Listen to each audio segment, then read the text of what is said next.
The Strand District. Part 1. West and north of Charing Cross. Beginning at the extreme westerly limit of St. Martin's in the Fields, on the south side of Hyde Park Corner, we find ourselves in the Green Park. This is a triangular piece of ground, which was formerly called Little or Upper St. James's Park. It has not much history. In 1640, two fortifications were erected on Constitution Hill, and at the end of the 17th century, this same spot was a noted place for duels. Fireworks on a great scale, with public entertainments, took place in the park at the Peace of Aix-la-Chapelle, and again in 1814. On Constitution Hill, 3 attempts were made on the life of Queen Victoria. The chief object of interest in the park is Buckingham Palace, which is not altogether in St. Martin's. In fact, the greater part, including most of the grounds, is in the adjacent parish of PG2 St. George's, Hanover Square. The palace is a dreary building, without any pretense of architectural merit, but it attracts attention as the London home of the English sovereign. It stands on the site of Arlington House, so called from its connection with Henry Bennet, Earl of Arlington, the Earl whose initials supplied one of the A's in the word cabal. John Sheffield, Duke of Buckingham, bought the house and rebuilt it in 1703, naming it after himself, and including in the grounds part of the land belonging to Tart Hall, which stood at the head of St. James's Street and has been mentioned in the account of the adjoining parish of St. Margaret's, Westminster. Buckingham House was bought from Sir Charles Sheffield, son of the above-mentioned Duke, by the Crown in 1762. In 1775, it was granted to Queen Charlotte as a place of residence in lieu of Somerset House, and at this period it was known as Queen's House. George Roman IV employed Nash to renovate the building, and the restoration was so complete as to amount to an entire rebuilding in the style considered then fashionable. The result is the present dreary building with stuccoed frontage.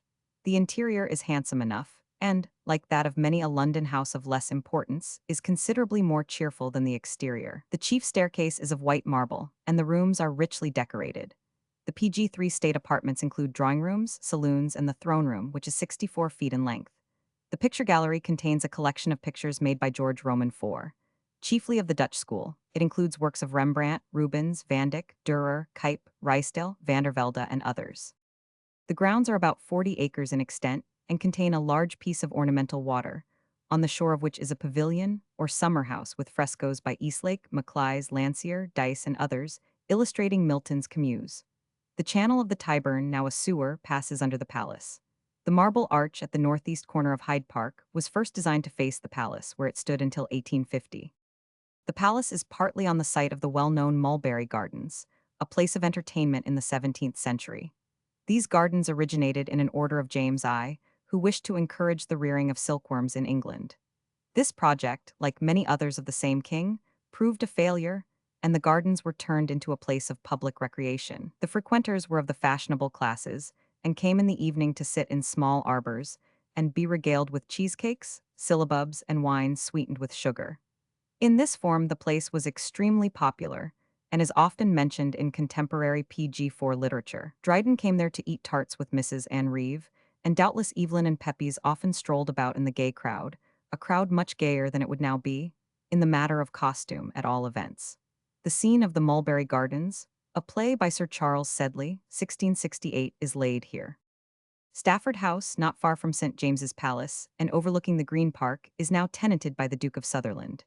It was originally built for the Duke of York, brother to George Roman IV, but he died before its completion.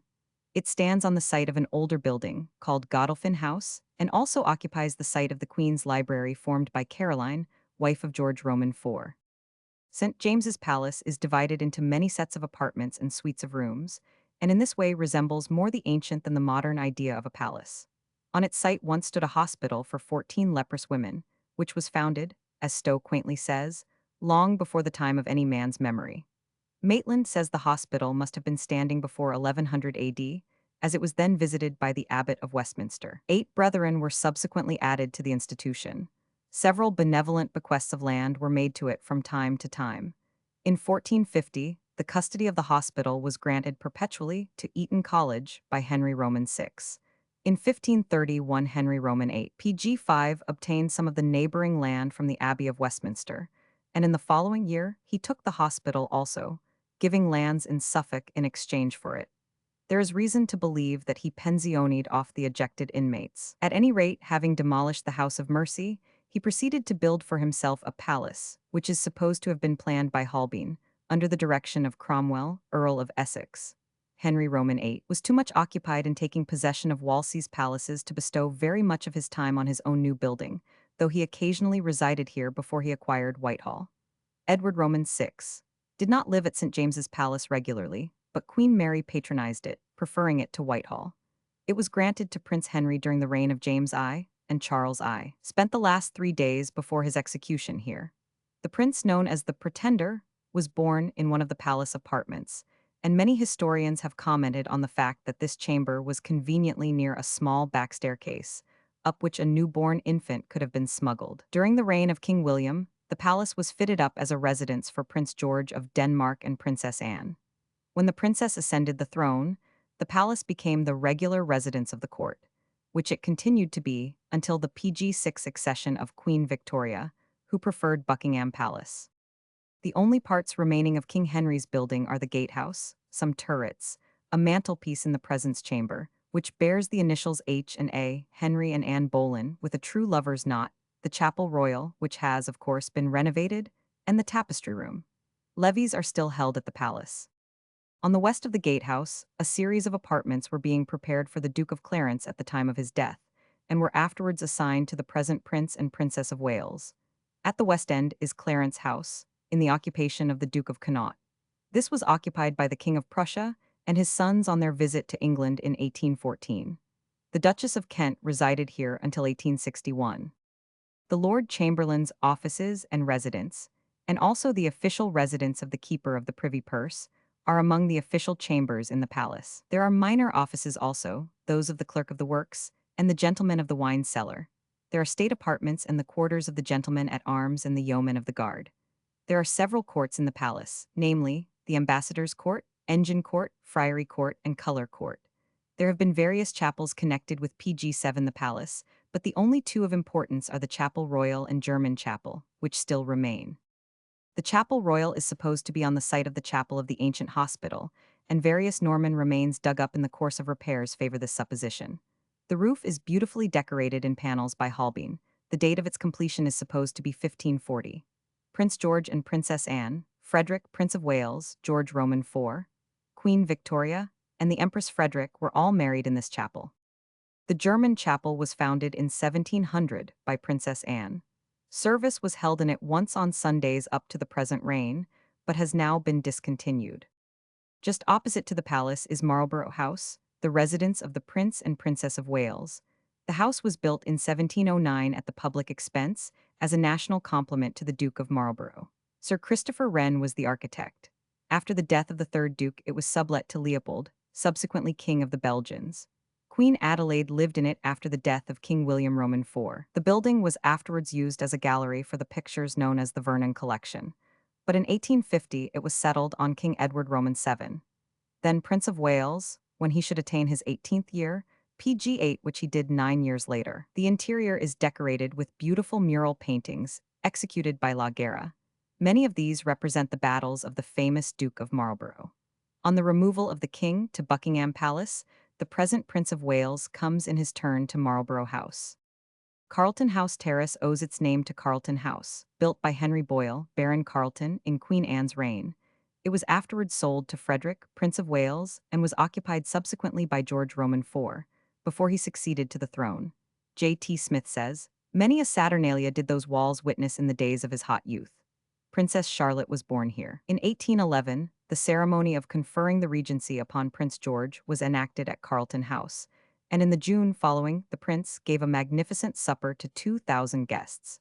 In 1827, the house was pulled down. It stood right across the end of the present Waterloo Place, where now a flight of steps lead into the park.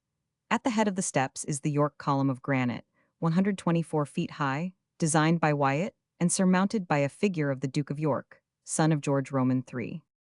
One of the sights of London in the 17th century was the garden which lay between St. James's Park and Charing Cross, called Spring Gardens. The place was laid out as a PG9 bowling green. It had also butts, a bathing pond, a spring made to scatter water all around by turning a wheel. There was also an ordinary which charged sixes. For a dinner, then an enormous price, and a tavern where drinking of wine was carried on all day long. In The Character of England, 1659, attributed to Evelyn, the following account of Spring Gardens is found. The manner is as the company returned from Hyde Park to alight at the Spring Gardens so called, in order to the park, as our Tuileries is to the course. The enclosure not disagreeable, for the solemnness of the grove is broken by the warbling of the birds, as it opens into the spacious walks at St. James's. But the company walk in it at such a rate, you would think that all the ladies were so many Atalantas contending with their wooers. But fast as they run, they stay there so long as if they wanted not time to finish the race. For it is usual here to find some of the young company till midnight, and the thickets of the garden seem to be contrived to all advantages of gallantry. After they have been refreshed with the collation which is here seldom omitted at a certain cabaret in the middle of this paradise, where the forbidden fruits are certain trifling tarts, neats' tongues, salacious meats, and bad Rhenish, for which the gallants pay sauce, as indeed they do at all such houses throughout England. PG 10. After the Restoration the gardens were built over. Prince Rupert lived here 1674–1682. Colley Cibber, actor and prolific dramatist, had a house near Bull's Head Tavern in Spring Gardens, 1711–14.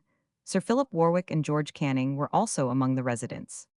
Locket's Ordinary, a house of entertainment much frequented by gentry, was on the site of Drummond's Bank. Come, at a crown a head ourselves will treat. Champagne our liquor, and ragouts our meat. With evening wheels we'll drive about the park. Finish at Locket's and reel home I the dark. Vague rumor assigns an earlier house to Cromwell on the same spot. The bank was established about 1712 by Mr. Andrew Drummond, a goldsmith. George Roman III transferred his account from Coutts to Drummond's when he was displeased with the former firm, and he desired Messrs. Drummond to make no advances to Frederick, Prince of Wales, who also had an account here. This order was obeyed, with the consequences that in the succeeding reign the royal account was transferred again to Messrs. Coutts. The county council offices are at present a very noticeable feature in Spring Gardens, and the aspect of the place is no longer rural. The part of Whitehall included in St. Martin's PG-11 parish is not very large, yet it is of some importance. On the west side is Old Scotland Yard, for long associated with the headquarters of the Metropolitan Police, now removed to New Scotland Yard. Stowe says. On the left hand from Charing Cross are also divers tenements lately built, till ye come to a large plot of ground enclosed with brick, and is called Scotland, where great buildings have been for receipt of the kings of Scotland and other estates of that country, for Margaret Queen of Scots and sister to King Henry Roman VIII, had her abiding here when she came to England after the death of her husband, as the kings of Scotland had in former times when they came to the Parliament of England. Here for some time was the official residence of the Surveyor of Works to the Crown, and Inigo Jones and Sir Christopher Wren were both occupants.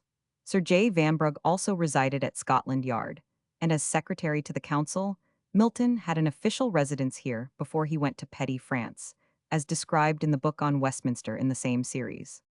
Craig's or Craggs Court, in which is the Royal Almonry Office, is shown in old maps. Strype speaks of it as a very handsome large court, with new buildings fit for gentry of repute. It was built in 1702, and is supposed to have been PG-12 called after the father of Secretary Craggs, who was a friend of Pope and Addison. Woodfall, the publisher, had a West End office in the court, and Romney, the painter, lived there. There is a fine old Queen Anne house still standing at the back of the court. Opposite Scotland Yard is the Admiralty, built round a courtyard, and hidden by a stone screen surmounted by seahorses. The screen was the work of the brothers Adam, and was put up to hide a building which even the taste of George Roman III's reign declared to be insufferable. This had been built for the Admiralty in 1726, and replaced old Wallingford House, so called from its first owner, Viscount Wallingford, who built it in the reign of James I. George Villiers, the well-known Duke of Buckingham, bought the house, and used it until his death. Archbishop Usher saw the execution of Charles I from the roof, and swooned with horror at the sight. The house was occupied by Cromwell's son-in-law, General Fleetwood, and in 1680 became government property. In one of the large rooms, the body of Nelson lay in state before his national funeral. St. Catherine's Hermitage, Charing Cross, stood somewhere near Charing Cross. It is believed to have been about the position of the post office. It belonged to the See of Llandaff, and was occasionally used as a lodging by such bishops of PG-13 that see as came to attend the court and had no town house. St. Mary Rounceville, on the site of Northumberland House, was founded by William Marischal, Earl of Pembroke in Henry Roman III's reign. The Earl gave several tenements to the Prior of Rounceville, in Navarre, who established here the chief house of the priory in England. The hospital was finally suppressed by Edward Roman VI. The little village of Charing then stood between London and Westminster. It formed part of the great domain belonging to the Abbey of Westminster, and was inhabited chiefly by Thames fishermen, who had a settlement on the bank, and by the farmers of the Westminster estates. The derivation of the name from La Chirriani is purely fanciful.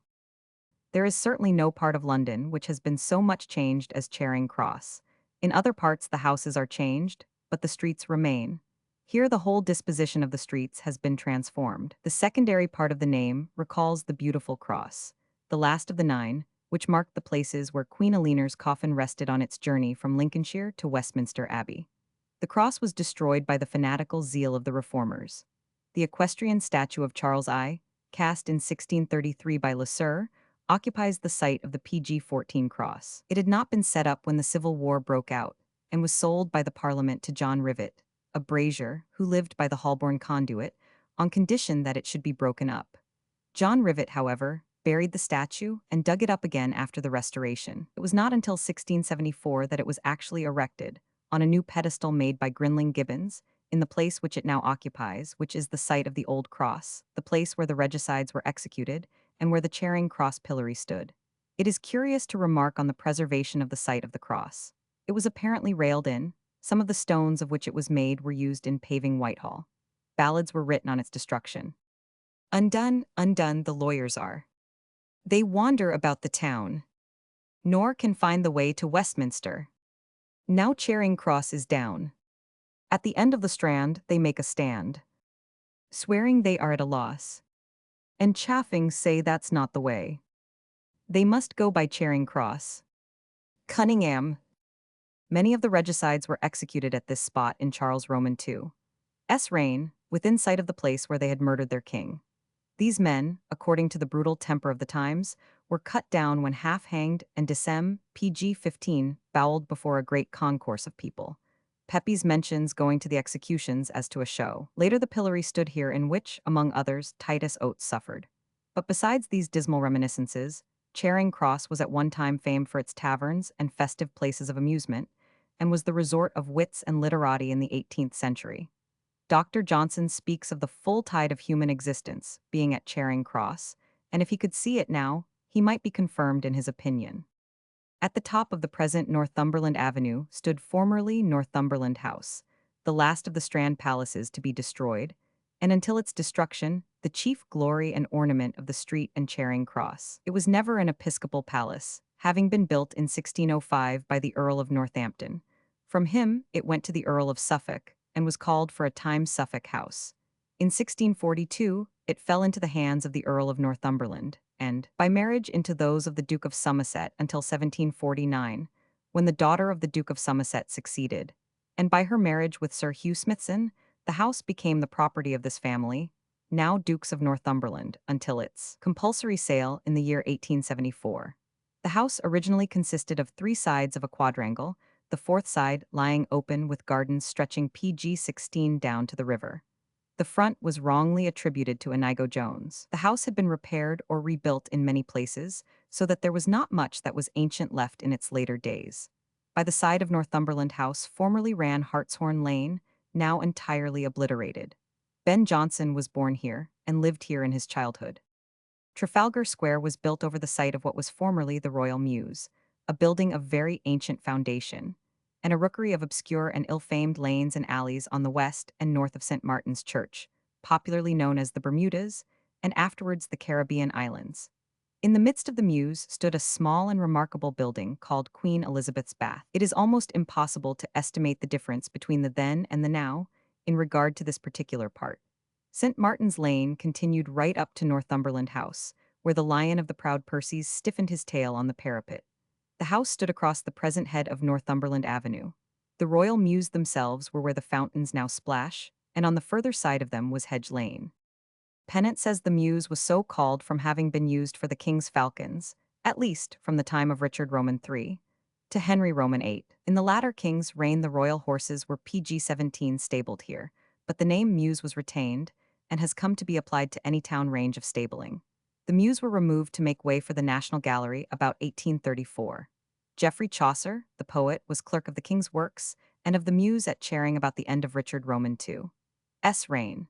During the Commonwealth, Colonel Joyce was imprisoned in the mews by order of Oliver Cromwell. It is supposed that we are indebted to William Roman IV for the idea of a square to be called Trafalgar in honor of Nelson and to contain some worthy memorial of the hero. The total height of the monument, designed by Railton, is 193 feet, and its design is from that of one of the columns of the Temple of Mars at Rome. The statue, which looks so small from the ground, is really 17 feet high, nearly 3 times the height of a man. It was the work of E.H. Bailey. R.A. The pedestal has bronze bas-reliefs on its 4 sides, representing the 4 greatest of Nelson's battles: Trafalgar, St. Vincent, Aboukir, and Copenhagen. The massive lions on the extended pedestal were designed by Sir Edwin Landseer. Of the other statues, that of George Roman IV is by Sir Francis Chantrey and was originally intended for the top of the Marble Arch, and that of General Gordon was designed by Hamo Thornycroft. Bronze blocks let into the north wall of PG-18 the square contain the measures of the secondary standards of length, and were inserted here in 1876 by the Standards Department of the Board of Trade. The Union Club and College of Physicians are on the west side of the square. The latter was founded by Dr. Linacre, physician to King Henry Roman VIII. The National Gallery was not designed as it now stands, but grew gradually. The idea of a collection of national pictures began in 1824, when the Angerstein collection of 38 pictures was purchased.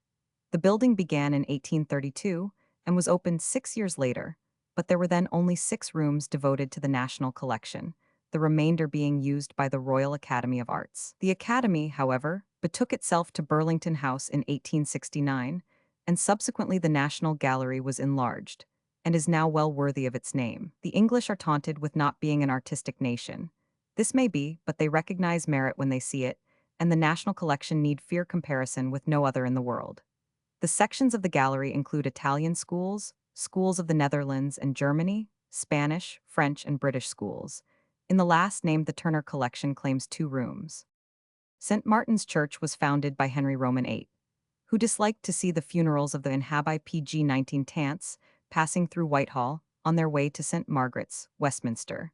But there had probably been an ecclesiastical building on or near this site from a very early date. In 1222, there was a controversy between the Bishop of London and the Dean and Chapter of St. Paul's on the one hand, and the Abbot and Canons of Westminster on the other, as to the exemption of the chapel and convent of the latter from the jurisdiction of the former. The matter was settled in favor of Westminster. It is probable that this chapel was for the use of the monks when they visited their convent garden.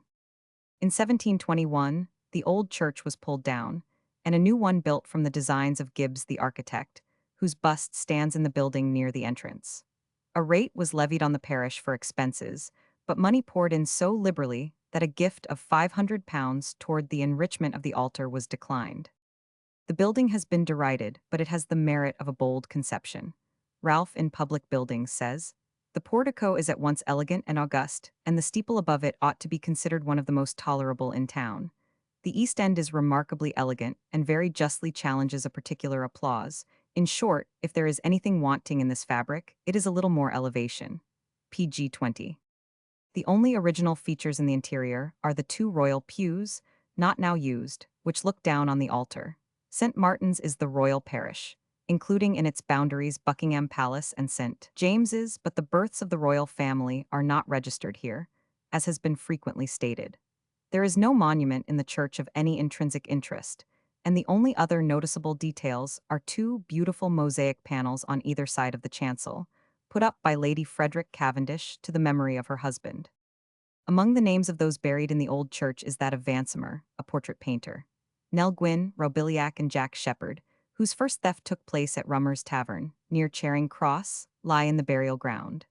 There is a large crypt with vaulted roof below the church, and here are several monuments from the old building, and also the ancient whipping post.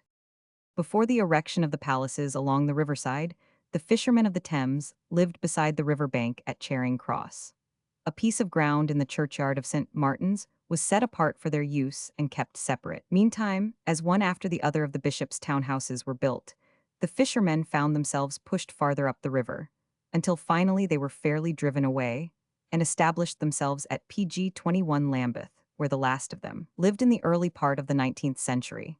Their burial ground, meantime, was preserved even after they had disappeared. The churchyard of St. Martin's was curtailed in 1826, and the parish burial ground removed to Pratt Street, Camden Town. Behind the National Gallery is the National Portrait Gallery, opened in 1896, and opposite to it St. Martin's Town Hall, with the parish emblem, St. Martin dividing his cloak with a beggar in bas-relief on the frontage. Charing Cross Road is very modern. It was opened in 1887 and swept over a number of narrow courts and alleys. For St. Martin's Lane, CP 16. In this is the public library, where some watercolors and old prints of vanished houses are hung on the staircase. There is also the 18th century plan from Strype's survey, well worth studying. Leicester Square, at first known as Leicester Fields, is associated with the Sidneys, Earls of Leicester, who had a townhouse on the north side, where the Empire Music Hall is now. This was a large brick building, with a courtyard before it and a Dutch garden at the back. During the reign of Charles I and in the time of the Commonwealth, the Sidneys tenanted it, but later it was PG 22 occupied by foreign ambassadors. Elizabeth, Queen of Bohemia, took it in 1662, and afterwards it was aptly described by Pennant as the pouting place of princes, for George, son of George I, established here a rival court when he had quarreled with his father, and his son Frederick, the Prince of Wales, did precisely the same thing. During the latter tenancy, a large building adjoining, called Savile or Aylesbury House, was amalgamated with Leicester House.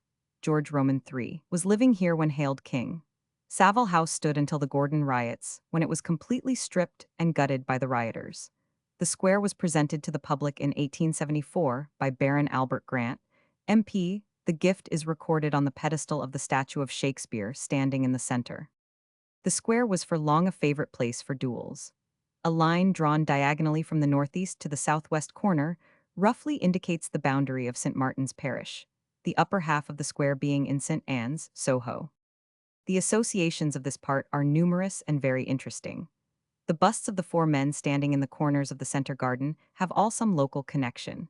They are those of Hogarth, Sir Joshua Reynolds, Sir Isaac Newton, and John Hunter. Hogarth's house was on the PG 23 East, on the site of Tennyson's School, and next to it was that of John Hunter, the famous surgeon.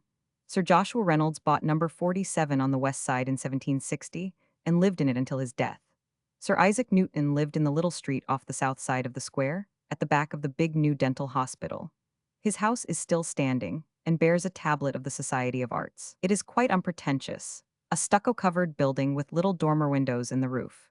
The great scientist came here in 1710, when he was nearly 60, and his fame was then worldwide. Men from all parts of Europe sought the dull little street in order to converse with one whose power had wrought a revolution in the methods of scientific thought. In the same house, Miss Burney afterwards lived with her father. Sir Thomas Lawrence took apartments at number 4, Leicester Square, in 1786, when only 17, but he had already begun to exhibit at the Royal Academy. The square was for long a favorite place of residence with foreigners, and has not even yet lost a slightly un-English aspect. Archbishop Tennyson's School is at the southeast corner of the square. Its founder, who was successively Bishop of Lincoln and Archbishop of Canterbury, intended that it should counterbalance a flourishing Roman Catholic school in the Savoy precincts. Among old boys may be PG 24 mentioned Postlethwaite, afterwards Master of St. Paul's, Charles Matthews, when very young, Horne took a former Lord Mayor of London, and Liston, who was for a time usher. As stated above, the northern half of the square is in the parish of St. Anne's, Soho, a parish now tenanted to a very large extent by foreigners, chiefly French and Italians. Shaftesbury Avenue, running diagonally through the parish, is of very recent origin. Soho has been derived from the watchword of Monmouth at Sedgemoor, because the Duke had a house in Soho, then King's Square. It is much more likely that the reverse is the case, and the Duke took the watchword from the locality in which he lived, for the word Soho occurs in the rate books long before the Battle of Sedgemoor was fought. In 1634, Soho appears in state papers, and various other spellings are extant, as Soho, Soho. This district was at one time a favorite hunting ground, and Halliwell Phillips in the Dictionary of Archaic and Provincial Words suggests that the name has arisen from a favorite hunting cry, Soho. The parish was first made independent of St. Martin's in 1678. Soho has always been a favorite locality with foreigners. There were three distinct waves of emigration which flooded over it. First, after the revocation of the Edict of PG 25 Naught in 1635, then in 1798 during the Reign of Terror, and thirdly in 1871, when many communists who had escaped from Paris found their way to England. At the present time, half the population of the parish consists of foreigners, of which French and Italians preponderate, but Swiss, Germans, and specimens of various other nationalities are frequently to be met with in the streets. The parish church of St. Anne's was so named, after the mother of the Virgin Mary, and in compliment to Princess Anne. The site was a piece of ground known as Kemp's Field, and the architect selected was Sir Christopher Wren. The building is in all respects like others of its period, but has a curious spire added later. This has been described as two hogsheads placed crosswise, in the ends of which are the dials of the clock, and above is a kind of pyramid, ending in a vane.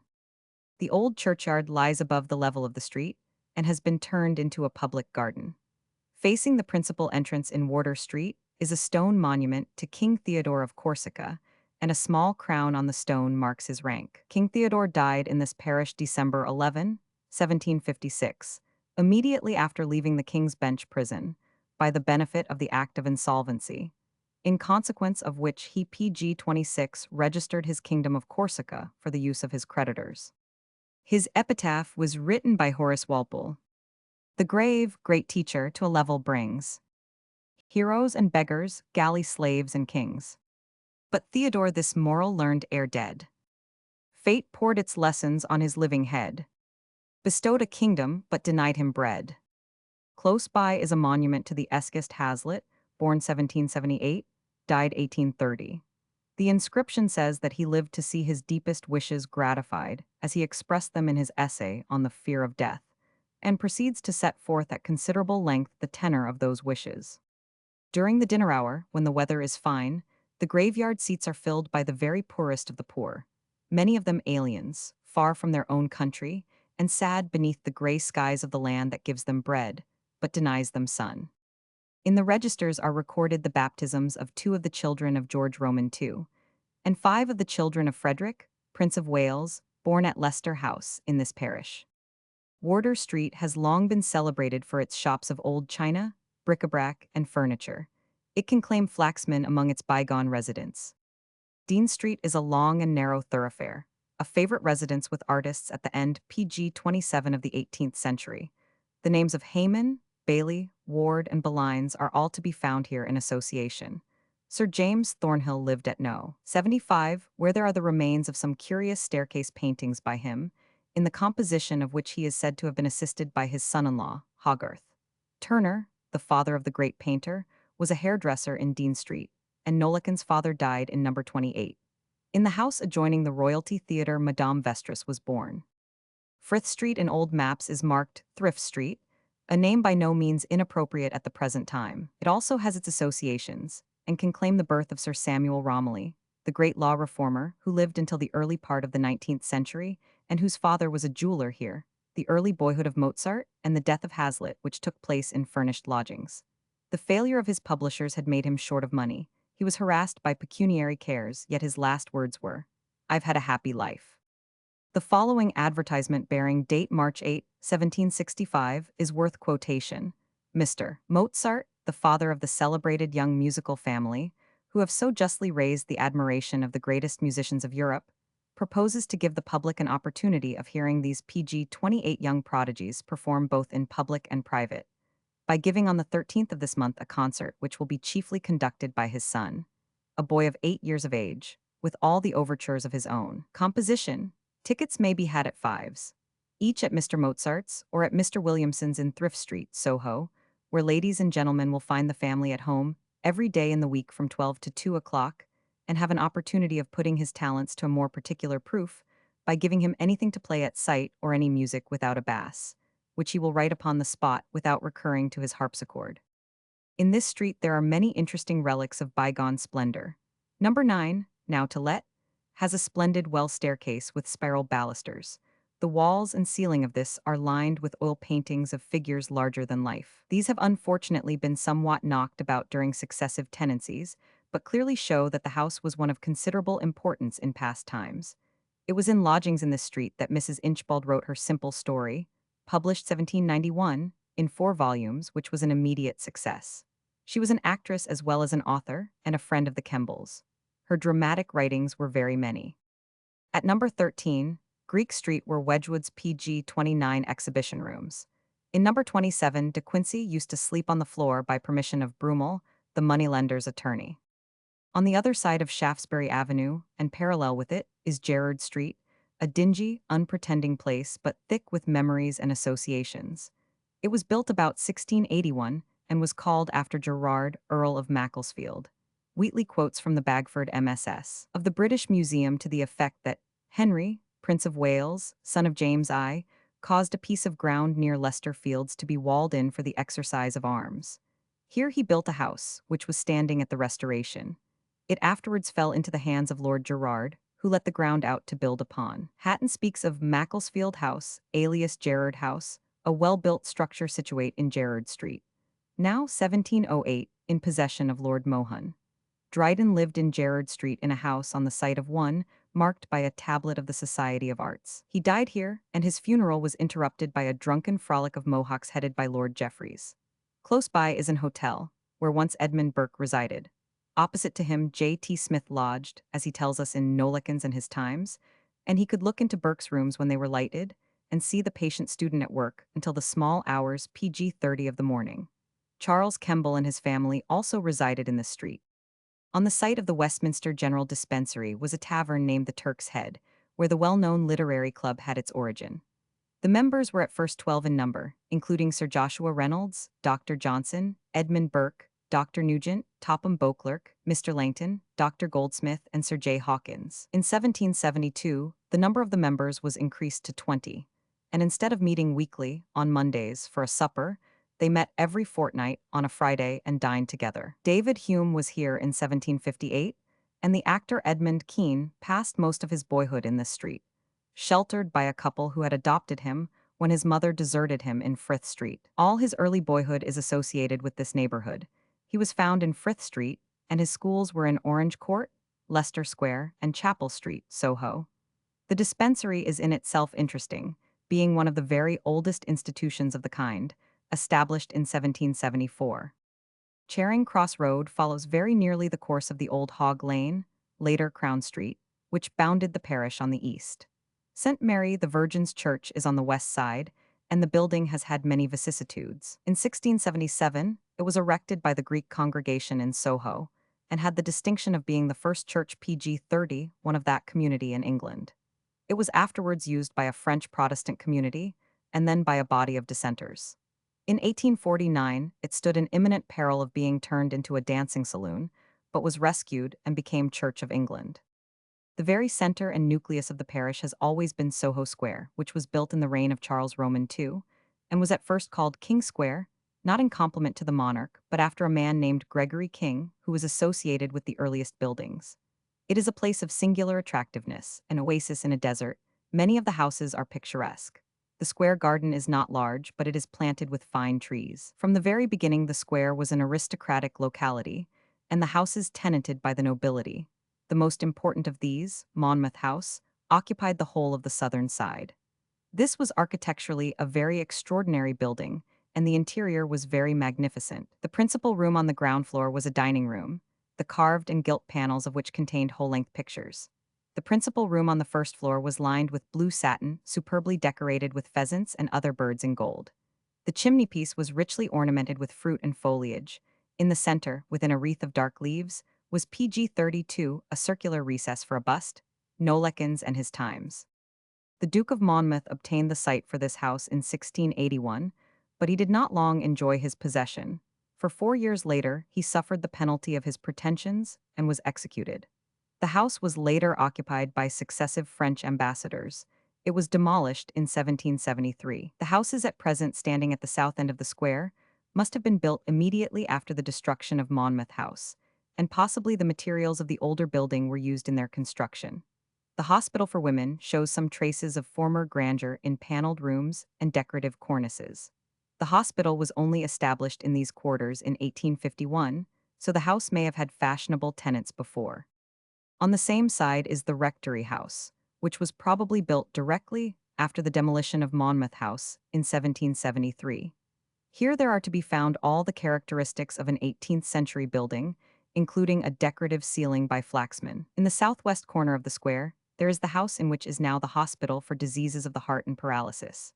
This was at one time the headquarters of the Linen Society, before its removal to Burlington House. It contains some beautiful ceilings and cornices, and one room, now a female ward, is PG-33 worthy of special notice. A very lofty arched ceiling of rather unusual construction is beautifully decorated, and the overmantel and fireplace are exquisite. In the opposite or southeast corner of the square is the House of Charity. This was formerly the residence of Alderman Beckford, twice Lord Mayor of London in George Roman III's reign, who was credited with being the only man of his day who dared tell the king the truth to his face. His son was the author of Vathek. The house is now a house of mercy, for the assistance of orphans, homeless girls, and all who, through no fault of their own, find themselves without a roof to shelter them or work to do. The Charity is Church of England, and under the direction of a warden and council. The fine decorative wooden overmantels and doorways still remain, and the joints and edges of the panels are all carved, which gives a very handsome appearance to some of the rooms. The council room ceiling is a large oval with the figures of four cherubic boys in relief, carrying respectively flowers, a bird, fire, and water, to represent the four elements. One of the former famous houses in the square was Carlisle House. The walls were of red brick, and the date on the cisterns 1669, the date of the creation of the earldom of Carlisle. In its later days, the house became notorious from its connect PG-34 tion with Mrs. Cornley's, the daughter of an actor, who was born at Venice in 1723, and who, after a tarnished career in various continental towns as a public singer, came to the King's Theatre, London, to take part in one of Gluck's operas. She took possession of Carlisle House and projected a series of society entertainments, which proved a marvelous success. The square was blocked with the coaches and chairs of her patrons.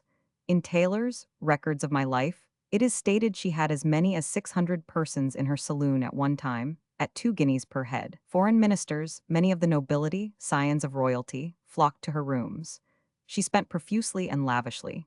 The decorations were superb, the entertainments magnificent, in the ceremonious and rather affected style of the period.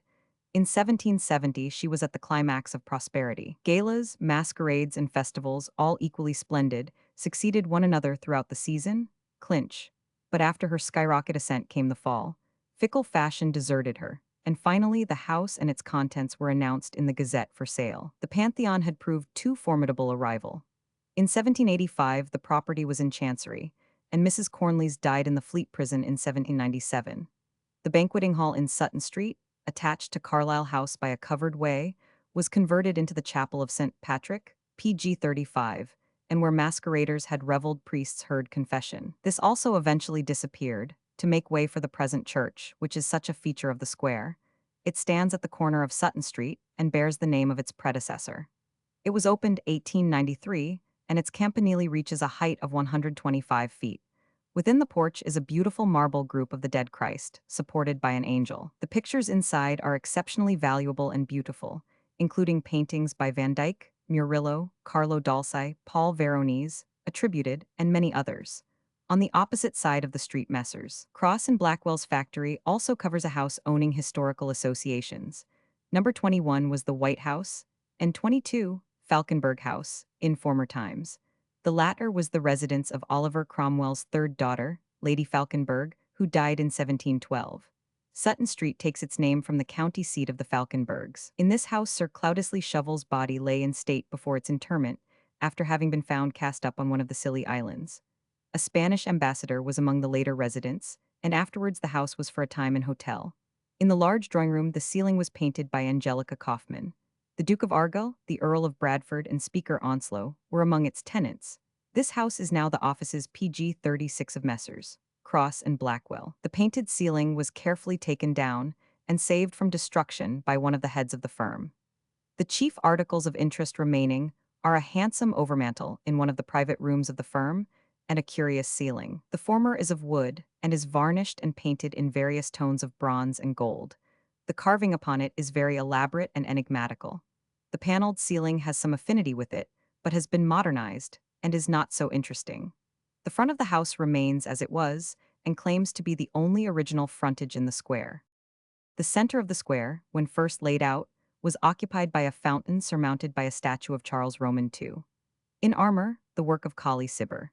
Clinch's Soho and its associations mentions a document of 1748, still extant, in which are recorded the subscriptions made by the inhabitants to replace the wooden palisades round the square by iron railings. This is headed by £300 from the Duke of Portland, and among the names are those of many titled and influential people, showing that fashion had not then migrated westward.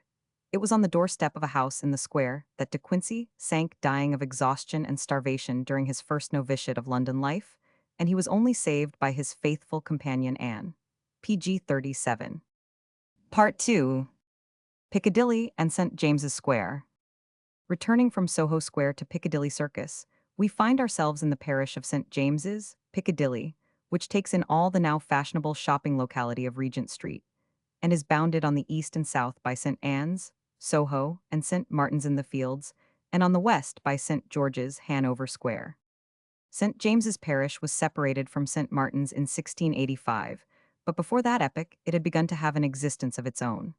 Faithorne and Newcourt's Map of London, 1658, shows us open ground from a double row of trees at Pall Mall to Piccadilly. Piccadilly is marked from Knightsbridge unto Piccadilly Hall. Opposite the palace, at the foot of the present St. James's Street, are a few houses, including Berkshire, now Bridgewater House, and there are a few more at the eastern extremity of Pall Mall.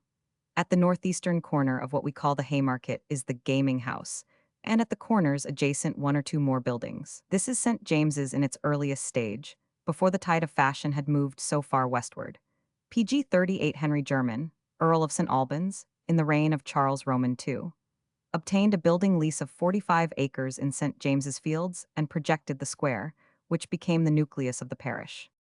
Piccadilly, there is no authentic derivation for this curious name, though many fancy suggestions have been made. The most probable of these is that which connects it with the peccadillos, or ruffs worn by the gallants of Charles Roman II's time. Pennant traced the name to piccadillas, turnovers or cakes which were sold at Piccadilly Hall, at the upper end of the Haymarket. In Thomas Blount's Glossographia, we read, Piccadil, the round hem or the several divisions set together about the skirt of a garment or other thing, also a kind of stiff collar made in fashion of a band. Hence perhaps that famous ordinary near St. James called Piccadilly took denomination, because it was then the utmost or skirt house of the suburbs that way. Others say it took its name from this, that one Higgins a tailor who built it got most of his estate by Piccadills, which in the last age were much worn in England. There seems to be no other foundation than Mr. Blount's lively imagination for Higgins a tailor. There is as much confusion about the first date at which the name was used as there is about its derivation. Whether the hall took its PG 39 name from its situation, or the district from the hall, will probably ever remain in doubt. The earliest occurrence of the name is in 1636, by which time the hall was built. The gaming house was at a later time also known as Piccadilly, which has increased the confusion. Some writers have identified the hall and the gaming house, but there seems to be no doubt that these were two separate buildings. The former was a private house standing at the corners of Windmill and Coventry Streets. The latter seems to have been built by Robert Baker and sold by his widow to Colonel Panton, who built Panton Street. It was otherwise known as Shaver's Hall, and had a tennis court and upper and lower bowling green, and was a very fashionable place of resort. The secondary name probably emanated from the proprietor's former trade, but it is said to have stuck to the place after Lord Dunbar lost £3,000 at one sitting, when people said a northern lord had been shaved here.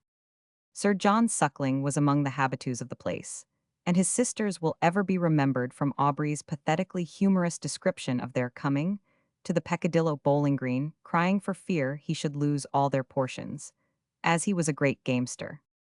The name Piccadilly appears to have begun at the East End, near the circus, and spread over the whole, a fact which is in favor of its being PG 40 derived from the house, not the name of the house from the locality. Regent Street is Nash's great memorial. The conception is undoubtedly fine, namely, a vast avenue to lead from Carlton House to a country mansion to be built for George Roman IV. In Regent's Park, Nash's great idea, the combining of many separate buildings into one uniform facade, is here seen at its best. At first, a lengthy colonnade supported by columns 16 feet high ran on either side of the quadrant, but this darkened the shops, so it was removed. The street is famous for its shops, which line it from end to end. It has also the merit of being wider than most of the London streets. The part of the parish lying to the east of Regent Street is quite uninteresting except for Golden Square, which has been well described by Hatton as not exactly in anybody's way, to or from anywhere. The square is mentioned in both Humphrey Clinker and Nicholas Nickleby. Here Henry St. John, Lord Bolingbroke, lived 1704-1708, and Mrs. Cibber in 1746.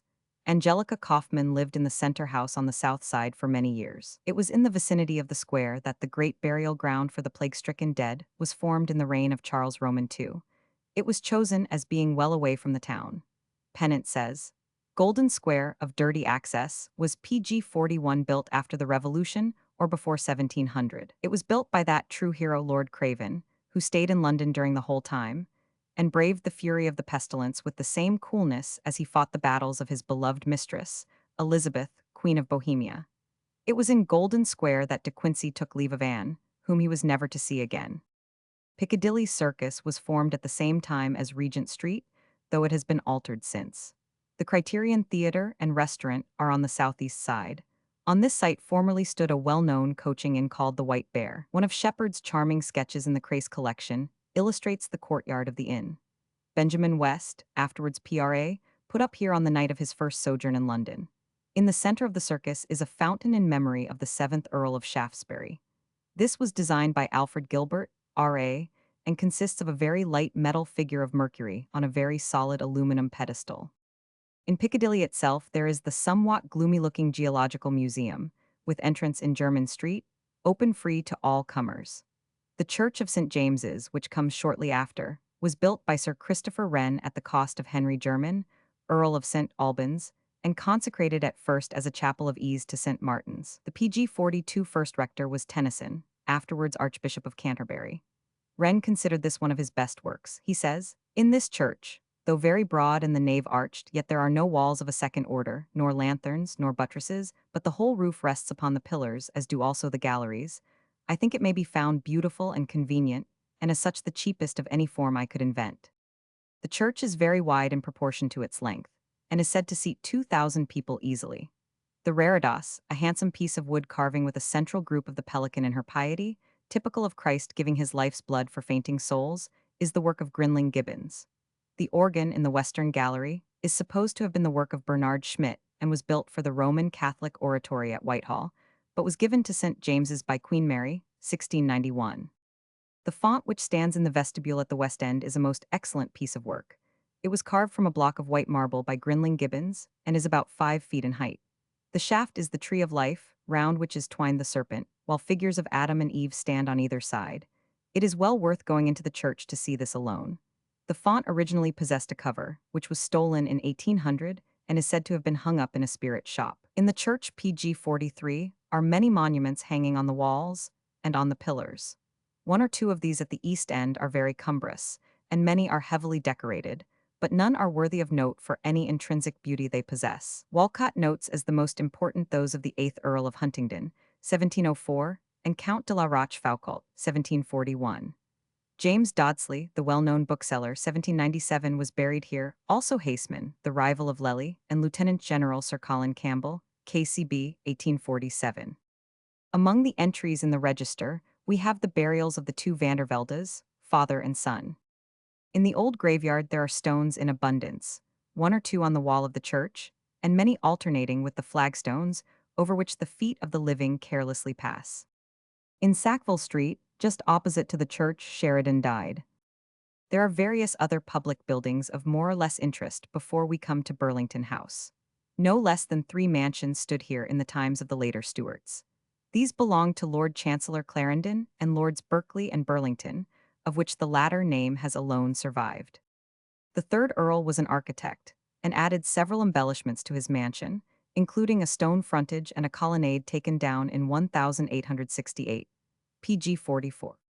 Handel was a guest at Burlington House for 3 years from 1715.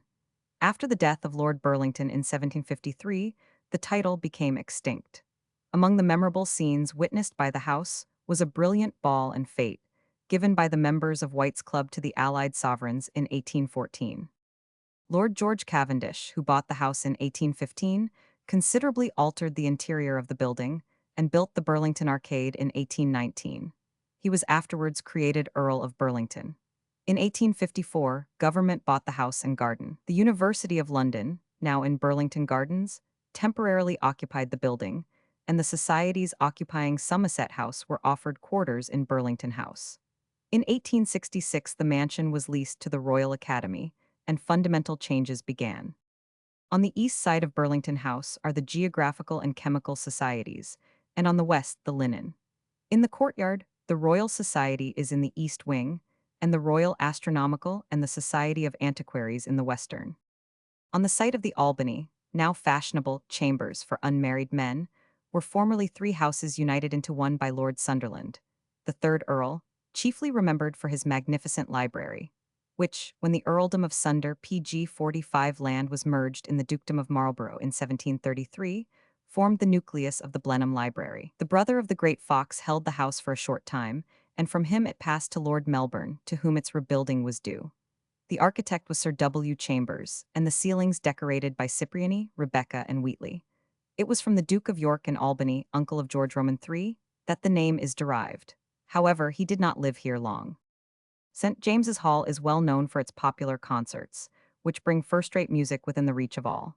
In St. James's Hall, the first public dinner was held on June 2, 1858, and was given under the presidency of Mr. R. Stephenson, MP, to Sir F. P. Smith in recognition of his services in introducing the screw propeller in our steam fleet. Charles Dickens gave his second series of readings here in 1861. Passing down Duke Street on the south side of Piccadilly, we come to Jermyn Street. Sir Walter Scott stayed at an hotel here in 1832, on his last journey home. Sir Isaac Newton was also a resident, and the poet Gray lodged here. In King Street are Willis's Rooms, once Almack's, at one time the scene of many fashionable assemblies. The rooms were opened in 1765, and a 10-guinea subscription included a ball and supper once a week for 3 months. Ladies were PG 46 eligible for membership, and thus the place can claim to have been one of the earliest ladies' clubs. Walpole writes in 1770 to George Montagu, "It is a club of both sexes to be erected at Almack's on the model of that of the men at White's. I am ashamed to say I am of so young and fashionable society." The lady patronesses were of the very highest rank. Timms quotes from a letter of Gilly Williams, "You may imagine by the sum, the company is chosen, though refined as it will scarcely put old Soho Mrs. Cornley's out of countenance." The place steadily maintained its popularity. Captain Grano in 1814 says, "At the present time one can hardly conceive the importance which was attached to getting admission to Almack's, the seventh heaven of the fashionable world." The large ballroom was about 100 feet in length by 40 in width, and the largest number of persons present at one time was 1,700. It is often mentioned in the contemporary fiction dealing with fashionable society. Indeed, the whole of this neighborhood was the theater for much of the gay life of the 18th century. St. James's Square is redolent of old memories. It was, as has been stated, built by Henry Jermyn, Earl of St. Albans. The square seems to have been a fashionable locality from its very foundation, and curiously enough has escaped the fate of PG 47 so many of its compeers, and still continues aristocratic. The workmanship of all the houses was solid and durable, and as soon as they were built they were occupied. A catalogue of the names of the early inhabitants would occupy much space. Titled men, men eminent in letters, science, and political life, thronged the arena. The proximity to the court was a great attraction. The center of the square was at first left in a neglected condition, a remnant of the fields on which the houses had been built, and it served as a base for the displays of fireworks which were given after the taking of Namur and the Peace of Ryswick. In 1726, a bill was passed in Parliament for the cleansing and beautifying of the square, which had become a disgrace to the neighborhood, being a mere offal heap. An ornamental basin was constructed and the square paved, and a bronze equestrian statue of William Roman III, clad, according to the ludicrous custom of a bygone time, in Roman habit, was erected in 1808 on a pedestal which had been built for it in the center of the basin years before. The water in this basin is associated with at least one historic scene, for in the riots of 1780, the malcontents threw the keys of Newgate into it, where they remained undiscovered for many years. The basin was finally drained in 1840, trees were planted, and PG 48 the garden laid out. Among the historic associations is one of a memorable night, when Dr. Johnson and Richard Savage paced round and round the square for lack of a lodging, and pledged each other, as they separated, to stand by their country. Norfolk House stands on the site of that of the Earl of St. Albans, which he built for his own use in the southeast corner. He afterwards removed to the mansion on the north side. In the Earl's first house, the Grand Duke of Tuscany, afterwards Cosmo Roman III, lodged when on a visit to London in 1669. Frederick, Prince of Wales, rented the old house before Carlton House was prepared for his reception, and here George Roman III was born. The old house still stands behind the newer building. Next to Norfolk House is London House, attached to the See of London since about 1720. Next to this, at the south corner of Charles Street, is Derby House, with handsome iron veranda and railings running round it. It was built by Lord Bellasyse, and one of the earliest occupants was Aubrey de Vere, 20th Earl of Oxford. Dasent says there is some reason for supposing it to have been occupied by Sir Robert Walpole between the years 1730–35. It was bought by the Earl of Derby about the middle of the present century. All the houses on this side, PG 49 of the square, are of dull brick, informal style, with neither beauty nor originality. The next, at the northern corner of Charles Street, now the West End branch of the London and Westminster Bank, was known as Ossulston House until 1753 and belonged for a long period to the Bennet family. It covered two numbers, of which one was occupied by Lord Dartmouth, Lord Privy Seal under Lord North's administration, and is now the bank, and the other was bought by the 2nd Viscount Falmouth, and is now occupied by the 7th Viscount of that name. Number 3 has passed through the hands of many titled and distinguished owners, and is at present the property of the Duke of Leeds. It was occupied by the Copyhold Enclosure and the Tithe Commission Office, now the Board of Agriculture. Number 4, in the corner, belongs to Lord Cowper, and number 5 to the Earl of Strafford. The next two belong to Lord Avebury and Earl Egerton. Number 8 has had many vicissitudes.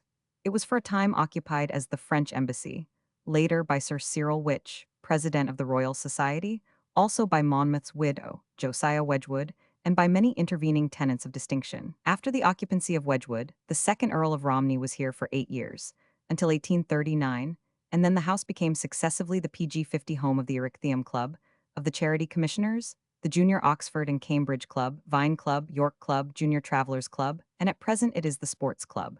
Ormond or Chandos House, which took up 3 numbers at the west corner of York Street, has a history.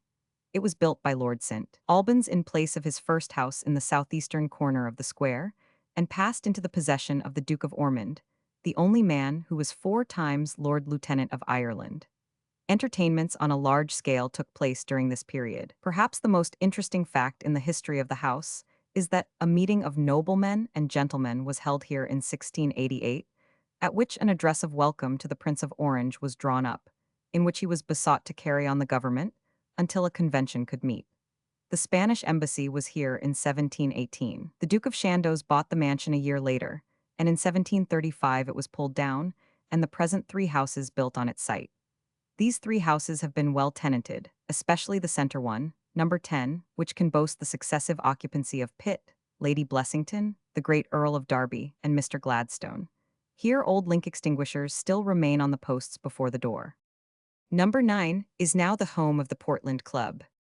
Number 12 has also its string of names, but, for fear PG 51 of degenerating into a mere catalogue, we will only mention a few of the most important. Sir Cyril Witch was the first owner in 1676, and he was succeeded in 1678 by Aubrey de Vere, 20th Earl of Oxford. The Dukes of Roxburgh were in possession from 1796 to 1812, and at the latter date the famous Roxburgh Library was sold. The last private occupier was J. W. Spencer Churchill, 7th Duke of Marlborough. After this the house was used successively by the Salisbury Club, the Nimrod Club, and the Pall Mall Club, the last of which remains here at present. Number 13, the Corner House, has passed through many hands and is now in the occupation of the Wyndham Club. The London Library is well known to all book lovers. Wheatley states that Philip Francis lived at number 14 until his death in 1818, but the houses have been renumbered since then, and his 14 is now 16.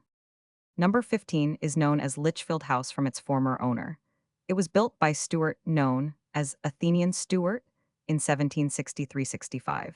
In 1855, it was the home of the Junior United Service Club. In 1856, it was bought by the Clerical, Medical, and General Life Assurance Society.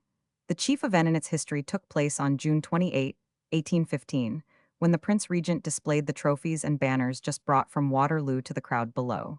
PG 52. Number 16, which is now amalgamated with 17, is occupied by the East India United Service Club. Nos. 17 and 18 formed Old Halifax House. Many political intrigues and meetings must have taken place here, for Lord Halifax gained the name of always being on the winning side. In 1725, Halifax House was demolished and the present buildings erected. In 1820, Queen Caroline stayed in number 17 during her trial. The house was afterwards used by the Colonial Club. Number 18 boasts such names among its tenants as the 4th Earl of Chesterfield, the 1st Lord Thurlow, and Viscount Castlereagh, afterwards 2nd Marquis of Londonderry. It was used by the Oxford and Cambridge Club and the Army and Navy Club. At the southeast corner of King Street in the square was Cleveland House, which has been demolished and replaced by mansions. Apsley and Winchester houses follow. The former was rebuilt by Robert Adam in 1772-74 and follows the well-known lines of his work, with fluted pilasters rising from above the basement to an entablature. The entrance has the fan-shaped glass above the door, so characteristic of Adam's work. Winchester House was from 1826 to 1875, occupied by the bishops of that see, and was later a branch of the War Office. Several depart PG 53 ments of which are still here. The next magnificent building, which really faces George Street, but was formerly considered to be in the square, is one of the palatial clubs evolved by the demands of modern luxury. The house which formerly stood here was used by the Parthenon Club from 1837-41 and was subsequently pulled down to make way for the present clubhouse, opened 1851, and built from designs by Parnell and Smith. The exterior is a combination of Sansovino's Palazzo Cornaro and the Library of St. Mark at Venice. The lower part follows Sansovino's beautiful work very closely. On the site of this stood formerly a house belonging to Nell Gwynn, of which Pennant writes. The back room of the ground floor was, within memory, entirely of looking-glass, as was said to have been the ceiling. Over the chimney was her picture, and that of her sister in a third room. He describes this house as the first good one on the left hand of St. James's Square, entered from Pall Mall. The south side of the square has never been held in such esteem as the remaining 3/4, but the Junior Carlton Club, facing Pall Mall, has removed this stigma. It is a fine specimen of architecture. Demolition, previous to reconstruction, has already begun next to it. After this, as far as John Street, is a row of comparatively insignificant narrow houses of various heights and PG 54 styles. Some of the houses on the north side of Pall Mall were built before the completion of the square, so that there was no room for large mansions here. At the corner of John Street and Pall Mall is what is called Ye Olde Bull Tavern, a square box-like stuccoed house. This is probably contemporary with the first building of Pall Mall, and may have been the substitute of the 17th-century wits and men of letters for the magnificent clubs of the present day. Charles Street was built about 1671 and was, of course, named after the king. Burke and Canning are numbered among the former residents. York Street was named in compliment to the Duke of York, afterwards James Roman II. It may be noted that the 4 streets surrounding the square form the names King Charles and Duke of York. Barry Street was named after a Mr. Barry, who was landlord of many of the houses. The spelling is a corruption. Sir Richard Steele lodged here, also Thomas Moore and Crabbe, the poet, during one of his later visits to London, when contact with cultured men had rubbed off his early boorishness. St. James's Street is much more remarkable for the natural advantages and beauty of the ground than from any addition it has received from art. So says Ralph, Critical Review of Public Buildings, 1783 edition. In the very PG 55 earliest maps of the parish a road is marked on this site, leading northward from the palace. The street was built about 1670 and was first known as Long Street. In the time of the Stuarts, it shared the aristocratic tendency of the square and had a list of noble occupiers. It was leveled and made uniform in 1764, having previously descended from Piccadilly by steps.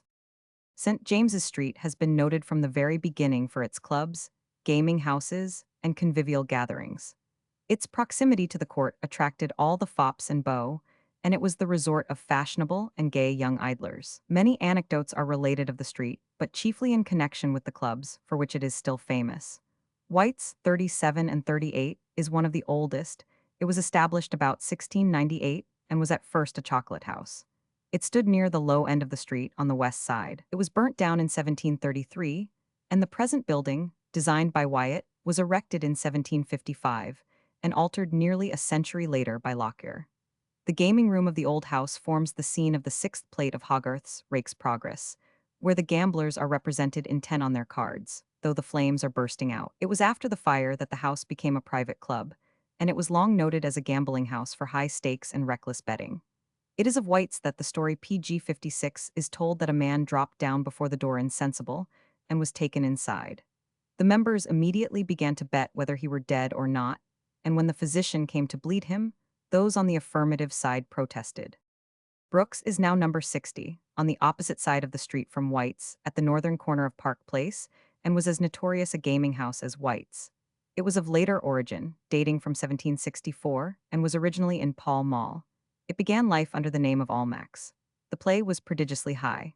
Tim says that it was for rouleaux of £50 each, and there was generally £10,000 in specie on the table.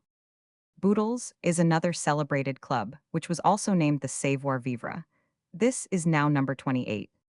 The Cocoa Tree Club recalls by its name an old chocolate house of Queen Anne's time, a favorite resort of the Tories, often mentioned by Addison.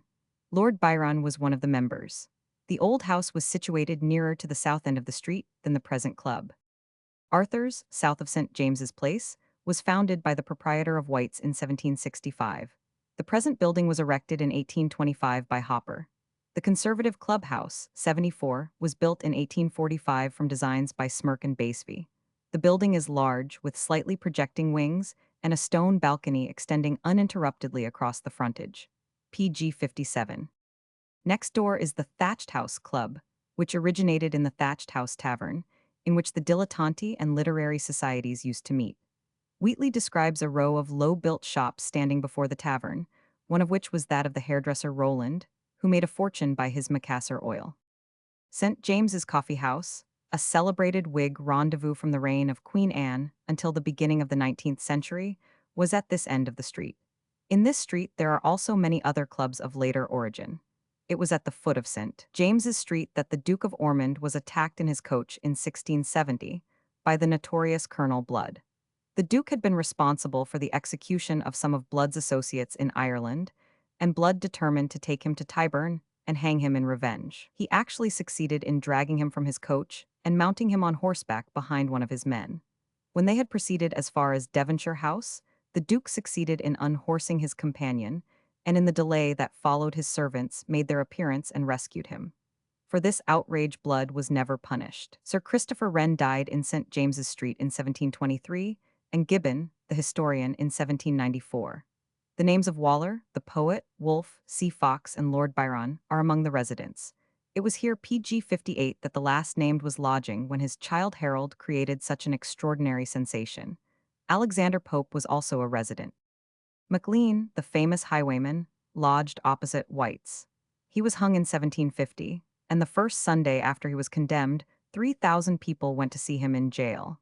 St. James's Street at present is sufficiently noticeable because of its width, in which the old palace gateway at the foot is framed. Park Place was built in 1683. William Pitt came to live here in 1801. St. James's Place is a medley of old and modern buildings, some having been built in the last decade. Wheatley speaks of it because of its tortuous course as one of the oddest built streets in London. Wilkes and Addison and Mrs. Delaney, at whose house Miss Burney stayed, have been among the residents. Samuel Rogers lived for 50 years at number 22, which looked out over the park. Cleveland Square is an open space before the Duke of Bridgewater's house. The house was restored, as an inscription over the doorway tells us, or in other words rebuilt in 1849. This house has a history. It was originally Berkshire House and belonged to the Howards, Earls of Berkshire. Charles Roman II bought it in 1670 and gave it to that beautiful fury, Barbara, Duchess of Cleveland. She pulled down the house and sold part of the PG-59 site before rebuilding. In 1730, the first Duke of Bridgewater bought it, and it was alternately known by the names of Cleveland and Bridgewater. The third Duke died unmarried in 1803, when the title became extinct. He left the house and the magnificent collection of pictures to his nephew, the Marquis of Stafford, afterwards Duke of Sutherland, with reversion to the Marquis's second son. This son was created Earl of Ellesmere in 1846. He rebuilt the house, still retaining the old name. The famous collection of pictures within includes works of Raphael, Titian, van der Velde, Turner, Rembrandt, Cuyp, and others, and is one of the finest private collections in England. The house opposite was the home of Grenville, First Lord of the Admiralty in 1806, and here he collected the magnificent library, which is now at the British Museum. Admiral Rodney lived in Cleveland Row in 1772. On Pall Mall, the game of the same name was originally played. On both sides of the open space were rows of elm trees, but being such an obvious route from the palace to Charing Cross, it was soon used as a thoroughfare, and after the warrant for building of the new street of St. James Charles Roman II, laid out the new mall in the park. The street, when built, was at first called Catherine, in honor of the Queen, but the older name soon returned into favor, PG 60. It early became fashionable. Nell Gwynn was one of the first residents. She had a house numbered 79, near the War Office, afterwards, by the irony of fate, occupied by the Society for the Propagation of the Gospel, and since rebuilt. Evelyn records an occasion on which he attended King Charles Roman II. In the park, when he heard a familiar discourse between the king and Mrs. Nelly, as they call an impudent comedian, she looking out of her garden on a terrace at the top of the wall, and the king standing on the green walk under it. During Wyatt's insurrection in 1554, the mob passed along this road, and the Earl of Pembroke planted artillery on the high ground of Hay Hill and Piccadilly, when a piece of the Queen's ordnance, we are told, slew 3 of Wyatt's followers in a rank, and after carrying off their heads passed through this wall into the park. Jesse. In 1682, Thynne was murdered at the instigation of Count Königsmarck in what is now Pall Mall East, because he had married the heiress of the Percys, whom the Count wished to marry himself. The principal was acquitted, but his 3 accomplices or tools, who had actually committed the murder, were executed, according to the poetic justice of the time, at the scene of their offense in 1682. The Star and Garter Hotel, nearly opposite the PG 61 War Office, was a fashionable tavern in the time of Queen Anne. Here took place the famous duel between the 5th Lord Byron and Mr. Chaworth in 1765. They fought in the house by the light of only a single candle. Byron killed his opponent and was found guilty of manslaughter by his peers.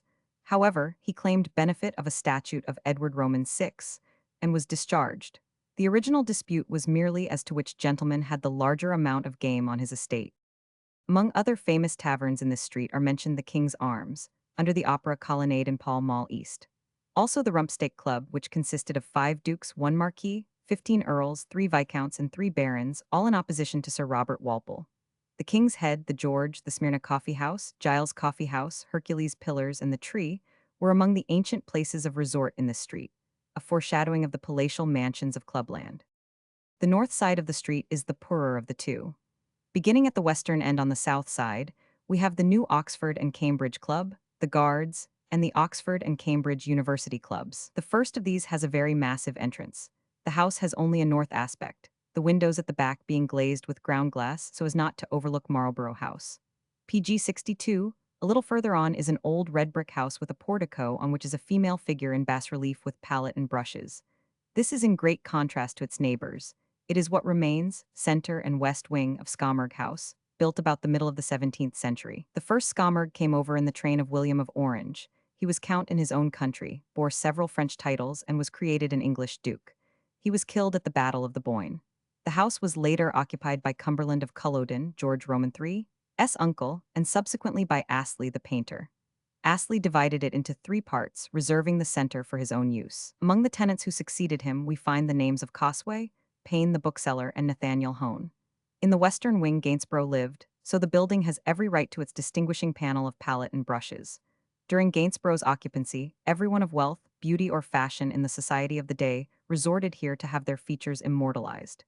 This house is now part of the War Office, which, in a previous stage of its career, was the Ordnance Office. The entrance to the War Office stands back behind a courtyard, in which is a statue of Lord Herbert of Lee. The War Office was originally at the Horse Guards, and since its PG-63 removal has gradually extended its premises by absorbing one house after another. We now come to a long series of clubs. The Carlton is rich in ornament, with polished granite columns decorating a front of Caen stone. The design was by Sidney Smirke and is said to be founded on that of a Venetian palace. It contrasts with its neighbor, the Reform, which presents a breadth of plain surface broken only by little pediments over the windows. This was the work of Sir Charles Barry and was copied from the Farnese Palace at Venice, of which the upper story was the work of Michelangelo. It is a dull, heavy-looking piece of work. On part of its site stood the house of Angerstein, a Russian merchant, whose collection of pictures formed the nucleus of our National Gallery.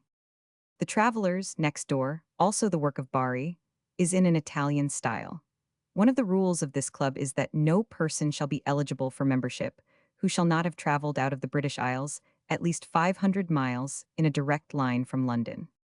The Athenaeum is one of the most princely of clubs. It was established in 1823, and the present house was built about half a dozen years later. Decimus Burton was the architect, and his work is Grecian, with a frieze copied from the famous procession in the Parthenon. The recently added PG-64 story has been the subject of much criticism. Among those present at the preliminary meeting, we find the names of Sir Humphrey Davy, Sir Francis Chantrey, Sir Thomas Lawrence, the Earl of Aberdeen, Sir Walter Scott, Thomas More, and Faraday. Theodore Hook was one of the most popular members. At the corner of Pall Mall East and Waterloo Place is the United Service Club built by Nash. It was instituted after the Battle of Waterloo and was at first at the corner of Charles Street, on the site of the junior club of the same name.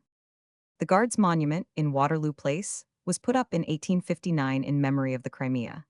3 figures of guardsmen, grenadier, Coldstream, and fusilier in full marching uniform stand round a granite pedestal, on which are inscribed the names of the famous Crimean battles. A pile of Russian guns actually brought from Sebastopol completes the group. The Church of St. Philip, on the west side of Lower Regent Street, is a quaint building with Doric portico and curious little cupola, the latter a copy of the Lanthorn of Demosthenes at Athens. It was built in 1820 by Repton, from designs by Sir W. Chambers, and has the merit of being almost continually open for prayer and meditation. On the east side, the most important building is PG-65, the Junior United Service Club, erected in 1852 by Nelson and James. Market Street and St. James's Market recall the market held west of the Haymarket, midway between Charles and Jermyn Street. This originated in a fair held in St. James's Fields before the square was built, and from which Mayfair partly derives its name. This fair was suppressed on account of disorder in 1651, but revived again, and was not finally stopped until the end of Charles Roman II's reign. After having been suppressed in the Fields in 1664, it was held in the market. Strype describes this market as a large place, with a commodious market house in the midst filled with butchers' shambles. Besides the stalls in the marketplace for country butchers, higglers, and the like, being a market now grown to great account, and much resorted unto as being served with good provisions. In a house at the corner of Market Street lived Hannah Lightfoot, said to have been married to King George Roman III, when Prince of Wales. The market belonged to Lord St. Albans, whose name is preserved in St. Albans Place, which ends in a foot passage leading into Charles Street. The Haymarket derives its name from a market for hay and straw which was held here until 1830, and was then transferred to Cumberland Market, Regent's Park, where it still continues. The PG-66 market naturally involved many taverns in its neighborhood, and the street was lined with them. The names of some were Black Horse, White Horse, Nag's Head, Cock, Phnix, Unicorn, and Blue Posts. The theatre and the Old Opera House were the most important buildings in the Haymarket. The latter was on the site of Her Majesty's Theatre and the Carlton Hotel. It was called at different times the Queen's Theatre, the King's Theatre, and Her Majesty's Theatre, so the new name is but a revival of the old. The first theatre on this site was begun in 1703 as a theatre for Betterton's famous company, which had been performing in Lincoln's Inn Fields. Operas were subsequently performed here. In fact, nearly all Handel's operas were written for this theatre. Masquerades were held in the Opera House in 1749 and 1766, and were attended by all the rank and fashion of the day, and even by royalty in disguise. In 1789, the theatre was burnt down. It was rebuilt and completed only 3 years after the catastrophe. This house saw some fine performances of the Italian Opera Company, and in it the names of Grisi, Rubini, Tamburini, Lablache, Mario, and Jenny Lind first became known to the public. In 1867, it also was burnt down. For about a quarter of a century, a third theatre stood here, but had no success and was pulled down. The PG 67 present theatre is of great magnificence and will seat between 1,600 and 1,700 persons. The Haymarket Theatre opposite is dwarfed by the proximity of its gorgeous neighbor. The names of Fielding, Cibber, Macklin, and Foote are connected with various attempts to make the earliest venture on this site pay. Mozart performed here in 1765, when only 8 years old. In 1820, the present building was erected by Nash, adjacent to the old theatre. The Haymarket in the last century was a great place for shows and entertainments. In James's Street was a tennis court much patronized by Charles Roman II and the Duke of York. Whitcomb Street was formerly called Hedge Lane, an appropriate name when it stood in a rural district. Now it is a narrow, dirty thoroughfare, bordered by poor dwellings and small shops. Part 3. The Strand. We have now made a circuit, noting all that is interesting by the way, and have returned to busy Charing Cross, from which runs the great thoroughfare, the Strand, which gives the district its name. This important street might be considered PG 68 either as a street of palaces, and in this respect not to be surpassed by any street in medieval Europe, not even Venice, or a street full of associations, connected chiefly with retail trade, taverns, shops, sedan chairs, and hackney coaches. The Strand, as the name implies, was the shore by the river. It has passed through two distinct phases. First, when it was an open highway, with a few scattered houses here and there, crossed by small bridges over the rivulets which flowed down to the Thames. One of these was the Strand Bridge, between the present Surrey Street and Somerset House. Another, Ivy Bridge, between Salisbury Street and Adam Street. In 1656, there were more than 800 watercourses crossing it between Palace Yard and the Old Exchange. It was not paved until Henry Roman VIII's reign, and we read of the road being interrupted with thickets and bushes. Then came a period of great grandeur, when the Strand was lined with palatial mansions which had gardens stretching down to the river, when the townhouses of the prince bishops, of the highest nobility, and even of royalty rose up in grandeur. The names of the streets, Salisbury and Buckingham, York and Durham, Norfolk and Exeter, are no mere fancy, but recall a vision of bygone splendor which might well cause the Strand to be named a street of palaces. PG 69. The palaces, which occupied at one time the whole of the south side of the street, were at first the town houses of the bishops. They were built along the river because, in their sacred character, they were safe from violence, except in one or two cases, and therefore did not need the protection of the wall, while it was perhaps felt that even if the worst happened, as it did happen in Jack Straw's rebellion, the river offered a liberally safe way of escape. In the 13th century, Henry Roman III gave Peter of Savoy all those houses in the Thames on the way called the Strand. Gay speaks of the change that had fallen upon the Strand in his time.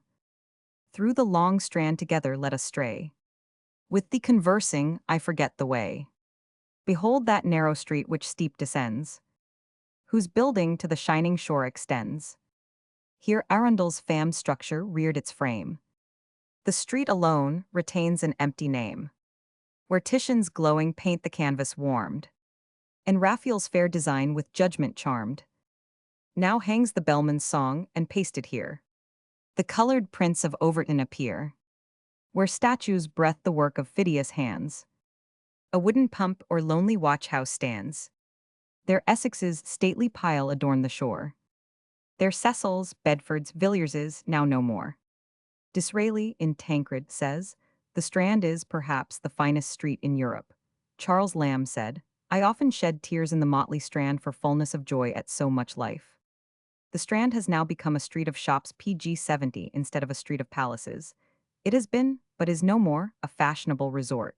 It has been a place for the lodgings of visitors, and still has many small hotels and boarding houses in its riverside lanes. Its personal associations are many, but not so important as those in the City or Westminster. It is a street of great interest, but its architectural glories have almost all vanished. Beginning at the West End, we note on the north side the Golden Cross Hotel, rebuilt. This is the successor of a famous old coaching inn, which stood further west. On the south side is Craven Street, formerly Spur Alley, where once Benjamin Franklin lived at number 7. The site of Hungerford Market is now covered by the Charing Cross railway station. In Charing Cross Station Yard is a modern reproduction of the original Queen Eleanor's Cross. The market was built in 1680, rebuilt in 1831, and stretched to the river. The name will always be connected with that of Charles Dickens and with David Copperfield. Beside the market was the suspension bridge constructed by Brunel, opened in 1845 and removed to make room for the railway bridge. On the site of Hungerford Market there stood the inn or house of the Bishop of Norwich. In 1536, Charles Brandon, Duke of Suffolk, exchanged his house in Southwark for this place. 20 years later it fell into the hands of Heath, PG 71 Archbishop of York, who called it York House, and in the reign of James I, it became the property of the Crown. Bacon was born in this house. In 1624, the Duke of Buckingham obtained the house. He pulled it down and began to build a large mansion to take its place. The Watergate is the only part of his structure still existing. Cromwell gave the house to Fairfax, whose daughter married the second Duke of Buckingham, of the Villiers family. In 1655, Evelyn describes the house as much ruined through neglect. In 1672, the house and gardens were sold to 4 persons of Westminster, who laid out the site in streets, viz., Villiers Street, Duke Street, Buckingham Street, and of Alley, forming in conjunction the words Villiers, Duke of Buckingham. York House was pulled down soon after, and York Buildings erected on the site. Peter the Great had lodgings in York Buildings during his visit to England, and Pepys occupied a house on the west side, near the river, for some time. The gardens of the Victoria Embankment now fill up the space over which the river formerly flowed, and the Watergate is merely a meaningless ornament 100 yards or more from the water. At the corner of Augar and King William Streets on the north is the Charing Cross Hospital, founded 1818, and built on the present site in 1831, the PG 72 architect being Decimus Burton. It is a dreary stuccoed building, with a rounded end, and contains nothing that specially marks it out from other general hospitals.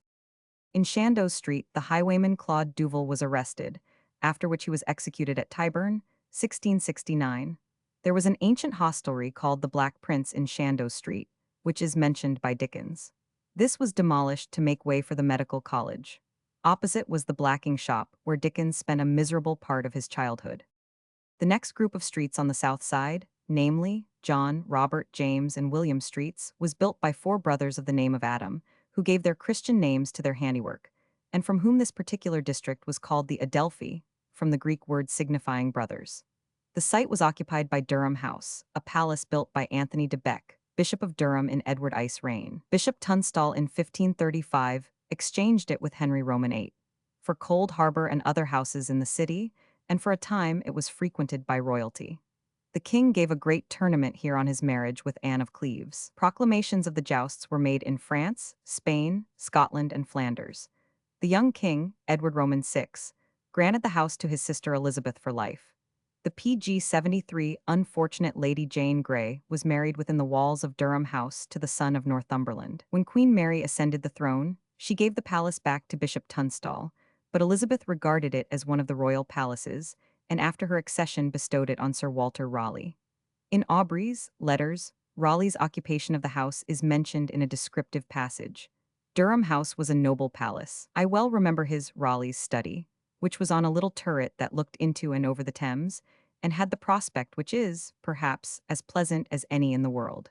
When Raleigh was imprisoned, the See of Durham again obtained the house. The stables, facing the Strand, were then in a very ruinous condition, and were pulled down.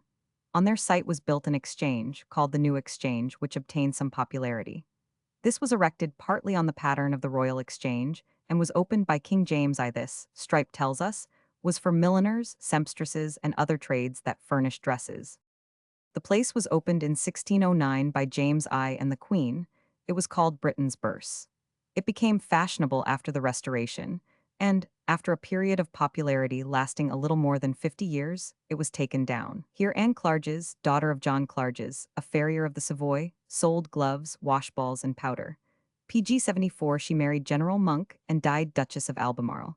Here Henry Herringman, publisher, had his shop. The Restoration literature abounds in references to the New Exchange. The shops were served by girls who spent a great part of their time in flirting with the fops. The Duchess of Tyrconnell, sister of Sarah, Duchess of Marlborough, is said to have kept a shop here for her own maintenance, wearing a white mask which she never removed. The Lower Walk was a notorious place for assignations. It was taken down in 1737. In 1768, the brothers Adam obtained the lease of the ground and began to build. Robert Adam had been much struck in his foreign travels with the Palace of Diocletian on the Bay of Spalatro. The terrace facing the sea had impressed his imagination, and the Adelphi Terrace is the result of his adaptation of the idea. It was necessary to gain a solid foundation on the slippery riverbank.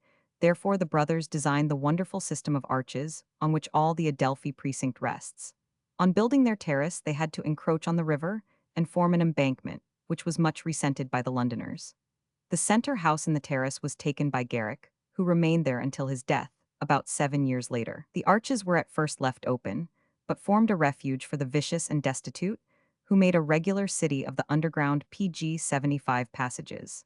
They were subsequently filled in, and now are brewers' vaults, with only the high vaulted roadway left open to form a passage for the drays and vans. Beneath the terrace is a curious little strip of land cut off from the embankment garden by high wooden pales. This is practically useless, as it can only be reached through the arches. On it is an old dilapidated shed, once a much frequented tavern, called the Fox Under the Hill, a curious feature on land which is of so much value. There are several interesting houses in the Adelphi precinct. In the center of the terrace is the Savage Club, and there are many other societies and institutions on the terrace. In John Street is the building expressly designed for the Society of Arts.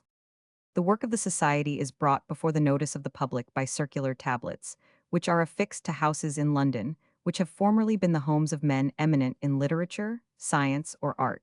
Close at hand is the Bank of Messrs. Coutts on the site of the new exchange. This important bank deserves some special notice. It was established by a goldsmith of the name of Middleton, who kept a shop near St. Martin's Church about 1692. The name of Coutts first appears in 1755. Many interesting stories are told in connection with this famous PG 76 house. The Mr. Coutts, who was head of the firm at the beginning of the present century, was twice married. By his first wife he had 3 daughters, who married respectively the 3rd Earl of Guildford, the 1st Marquess of Bute, and Sir Francis Burdett. His second wife was Miss Mellon, an actress, to whom he left the whole of his vast fortune. She afterwards married the Duke of St. Albans, but left the whole of her great wealth to Miss Angela Burdett, granddaughter of Mr. Coutts. This lady assumed the additional name of Coutts, and was raised to the peerage on account of her munificent charities. The Adelphi Theatre stands on the north side of the Strand, but is identified by name with this district. It was originally called the Sands Peril. Charles Matthews gave many of his celebrated at-homes here.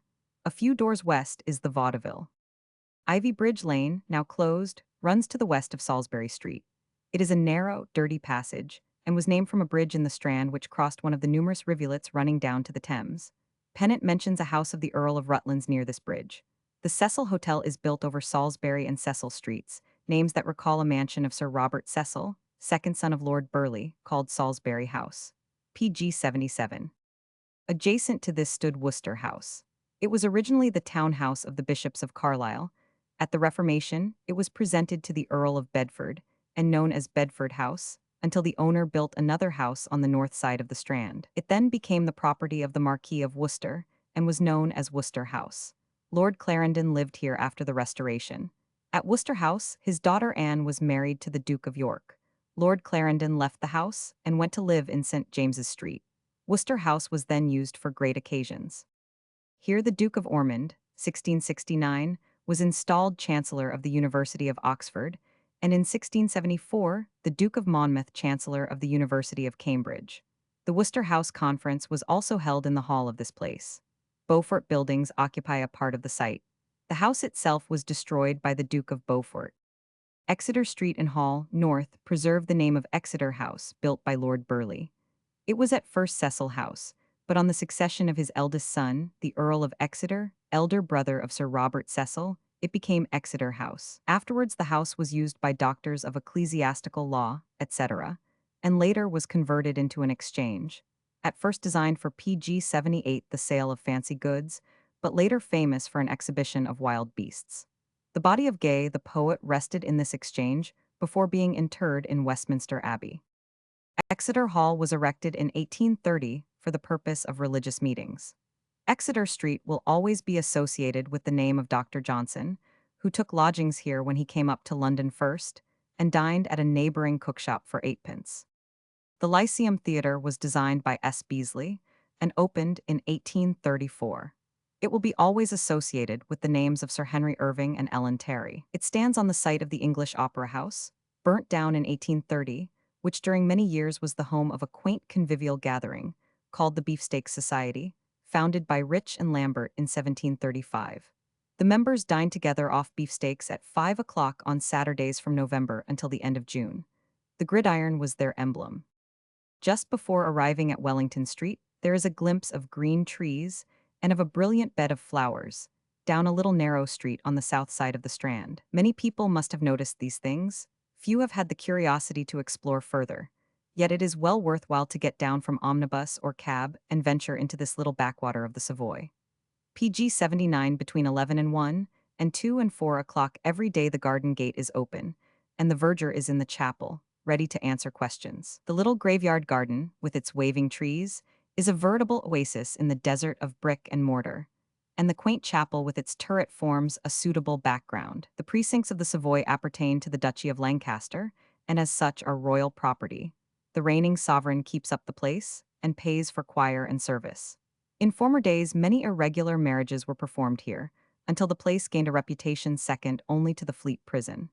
Weddings are still held here, though the procedure is now strictly legal. The origin of the church was in the reign of Henry Roman VII, but the fire which raged in 1864 and burnt out the interior destroyed many old relics, and the present interior is early Victorian. There is a curious old painting opposite the door, which looks as if it had been part of a triptych, and in the chancel 2 quaint little stone figures, which survived the fire. The latest stained glass window was filled in quite recently in memory of D'Oyly Carte. It was unveiled by Sir Henry Irving in the spring of 1902. Several persons of importance have been buried here, but none whose names are sufficiently well known to merit quotation. Many bishops have been consecrated in the chapel, PG 80, and it was here that the memorable conference on the Book of Common Prayer took place in Charles Roman II's reign. The chapel was made parochial after the greedy Somerset had destroyed the first church of St. Mary le Strand in order to use its materials for his own mansion. It had before that time been dedicated to St. John the Baptist, but was henceforth known as St. Mary le Savoy. The history of the precinct of Savoy is difficult to treat in a volume like the present, because it requires a book to itself. It is not the paucity of material, but the quantity that is embarrassing. The great palace which stood here first was built by Simon de Montfort, Earl of Leicester, one of the barons to whom our present constitution is due. By one of the frequent vicissitudes of the times, when no man's land or property was safe, this palace came into the hands of King Henry Roman III, who took the opportunity of a visit from his wife's uncle, Peter of Savoy, afterwards Earl of Savoy and Richmond, to present it to him. Peter either gave it to or exchanged it with a religious fraternity, from whom it was rebought by the Queen, Eleanor, who gave it to her son Edmund, Earl of Lancaster. After the Battle of Poitiers, King John of France was brought here a prisoner, and oddly enough, though he was soon set at liberty, his PG 81 death occurred here many years later when he had returned to make amends for the escape of one of his sons held hostage by the English until the payment of his ransom. John of Gaunt, Duke of Lancaster, had made the palace into a most magnificent building, and here he lived in great state. Chaucer, Froissart, and Wycliffe are mentioned as having been his frequent guests. In the sack of the town by Wat Tyler, this house particularly attracted the attention of the unruly mob, who did their utmost to wreck it, and were assisted by the explosion of several barrels of gunpowder, which, ignorant of their contents, they had thrown upon the flames. The costly plate and rich furniture were flung into the Thames by the rioters.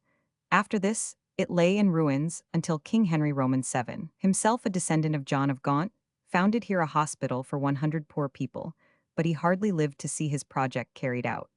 Amid the general spoliation of the religious houses that followed, Henry Roman VIII seems to have respected his father's wish and left the hospital alone.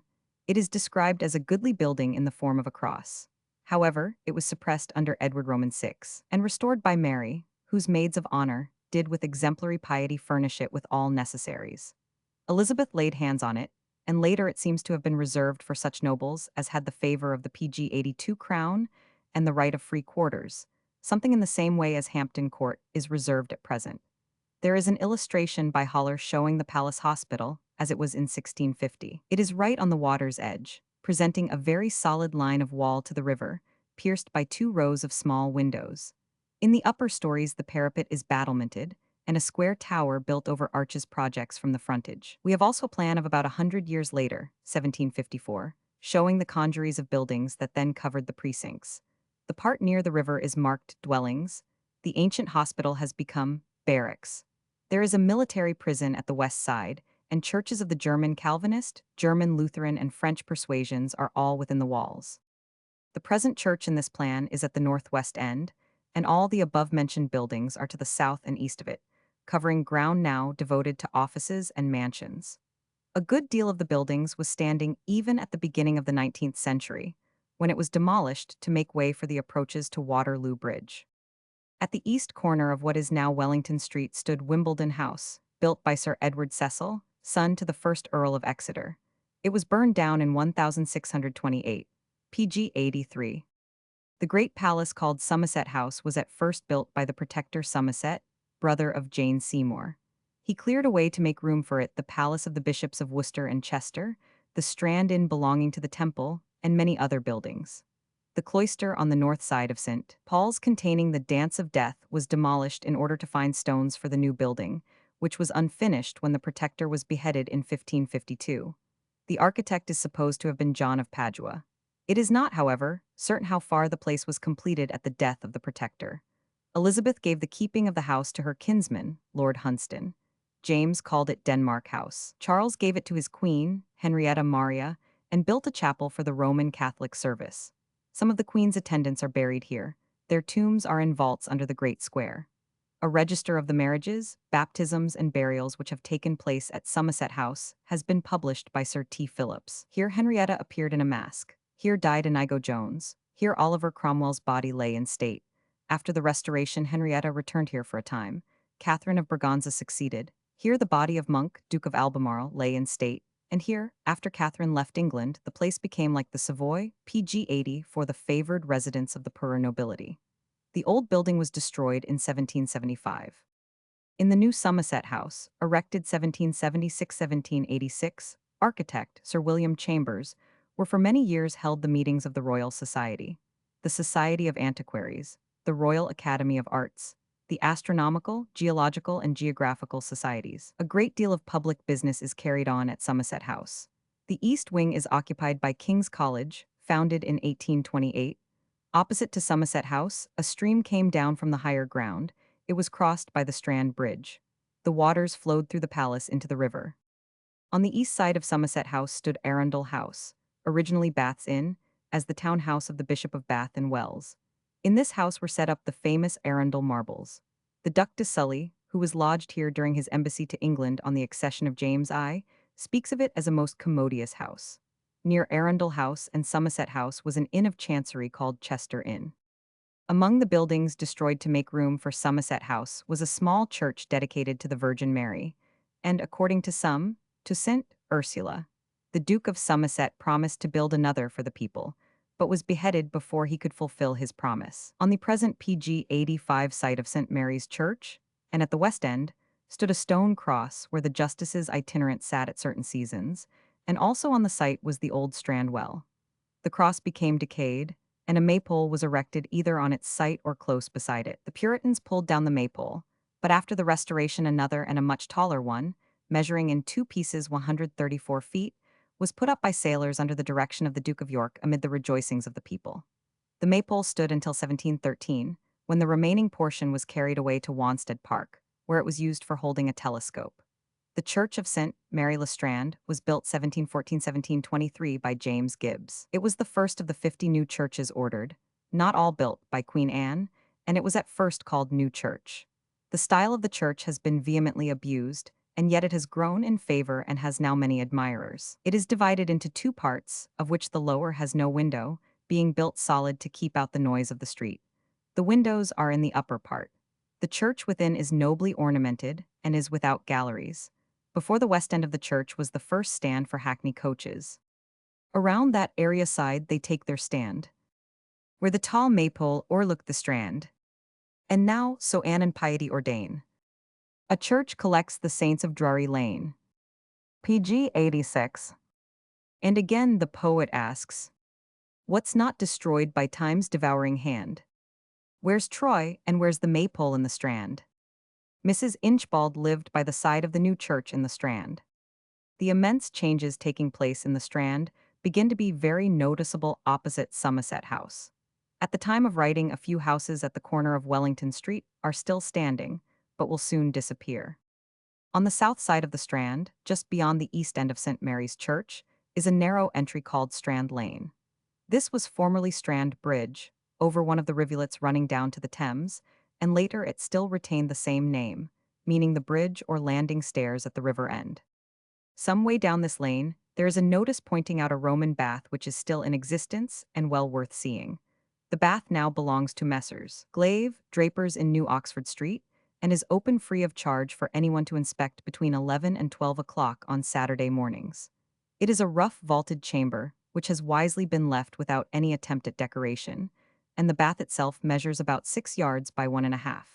It is 4 feet in depth, and is fed by a spring which continually flows in. Subscribers are allowed to use it on the payment PG 87 of 2 guineas per annum. There was formerly a companion bath quite near, but this was done away with at the building of the Norfolk Hotel.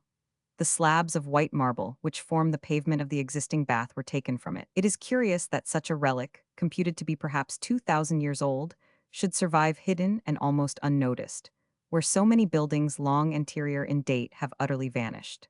The bath is not mentioned by Stowe or Malcolm in their accounts of London, and probably was not discovered when they wrote. In Surrey Street, Congreve died in 1729. The greater part of this and the neighboring streets has been very recently rebuilt.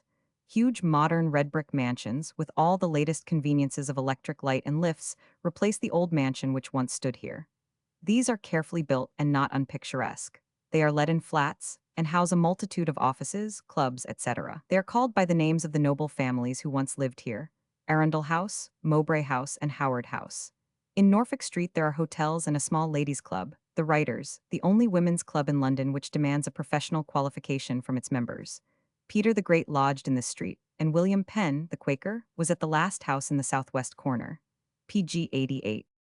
In Howard Street, Mrs. Bracegirdle, the actress, once lodged, and a wild attempt was made by an admirer to carry her off one night as she returned from the theatre.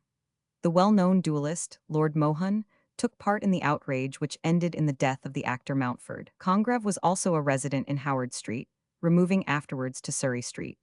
The old Crown and Anchor Tavern stood in Arundel Street, in which was the Whittington Club, founded by Douglas Jerrold, who was the first president.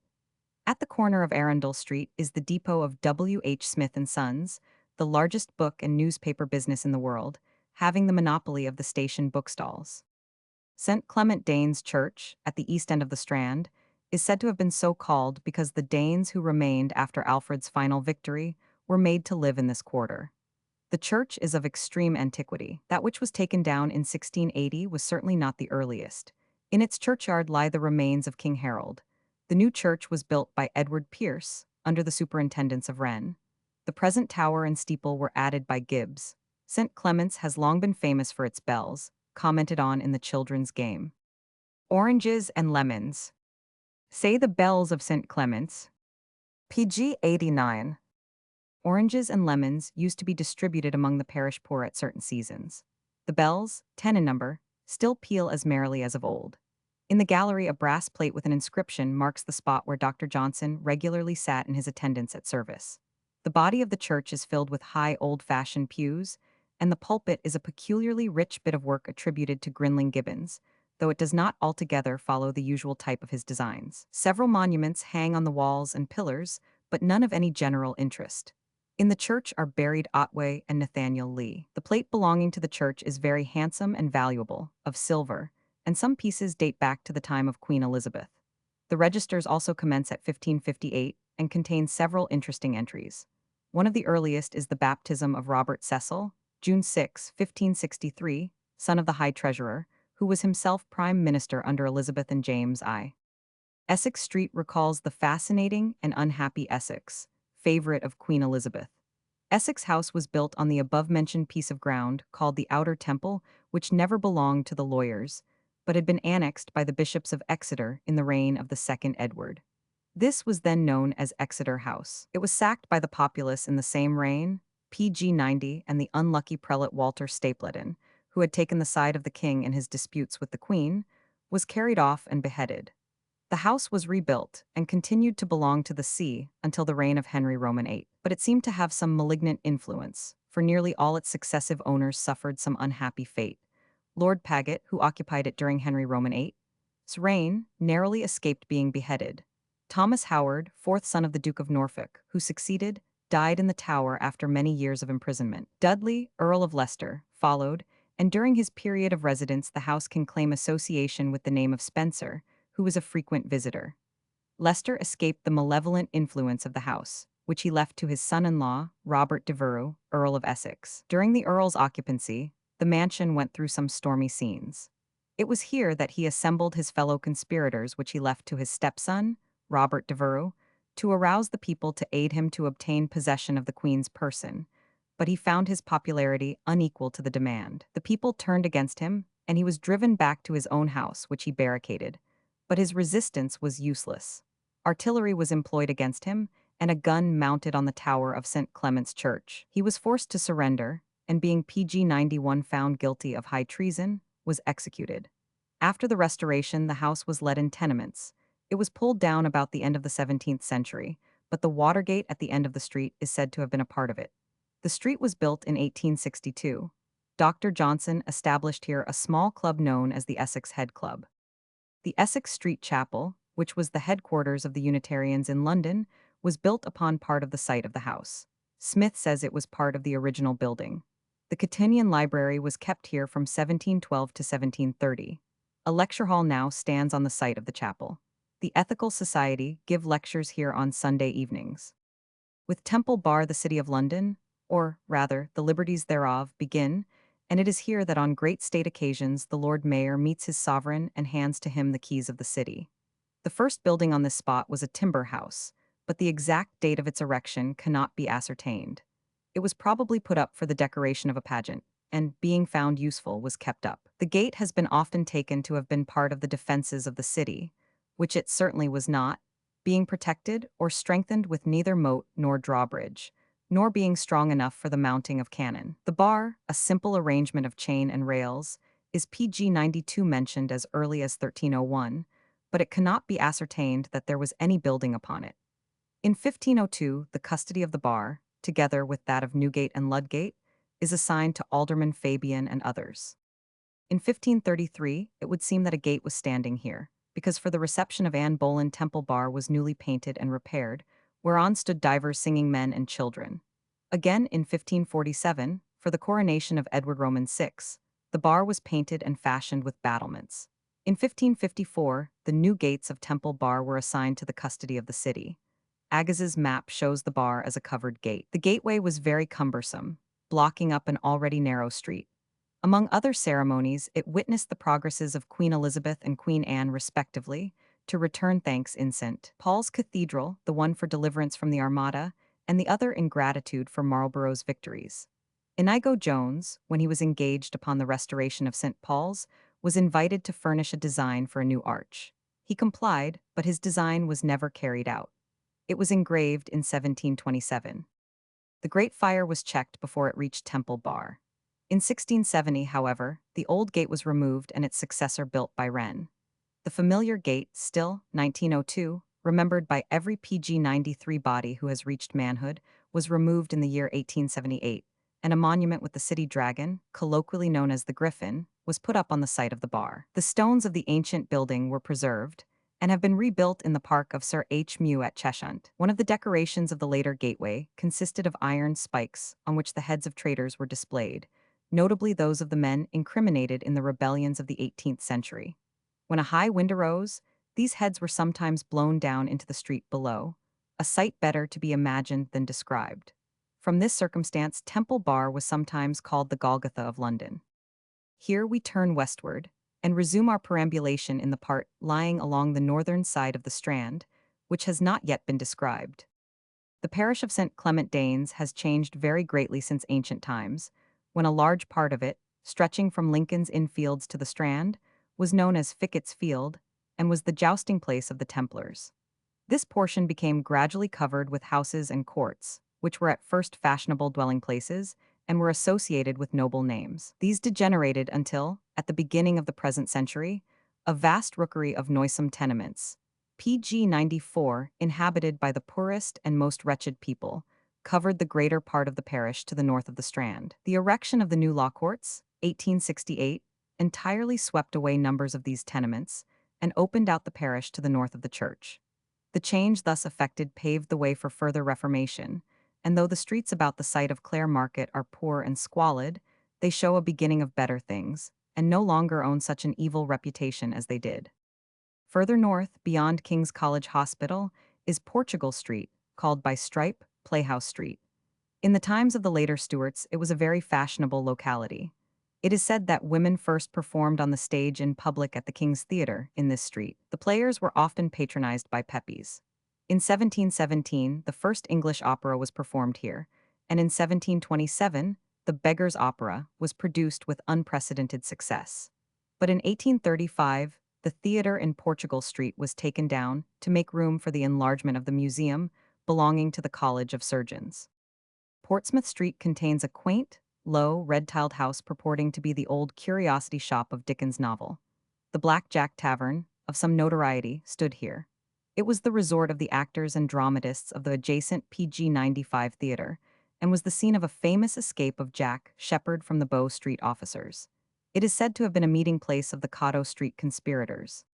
Sheer or Shire Lane formerly ran from the east end of Carey Street to the Strand and formed the parish boundary. This was a narrow, dirty lane of the vilest reputation before its demolition, but it had known better days. A very famous tavern stood in the lane, first called the Cat and Fiddle, later the Trumpet, and still later the Duke of York's. The well-known Kit Kat Club met here originally. This was a society of 39 gentlemen or noblemen zealously attached to the Protestant succession in the House of Hanover, and originated about 1700. Addison and Steele, Congreve, Vanbrugh, and others of celebrity, besides the Dukes of Somerset, Devonshire, Marlborough, Newcastle, etc., and many others, titled and untitled, were of the society. The bookseller Tonson was the secretary, and he had his own and all their portraits painted by Sir Godfrey Kneller, who was also a member of the club. Addison dated many of his famous essays from this address. The lane was known in the reign of the first James as Rogue's Lane. The south side of Lincoln's Inn Fields only is within our boundaries, but the square is worth seeing.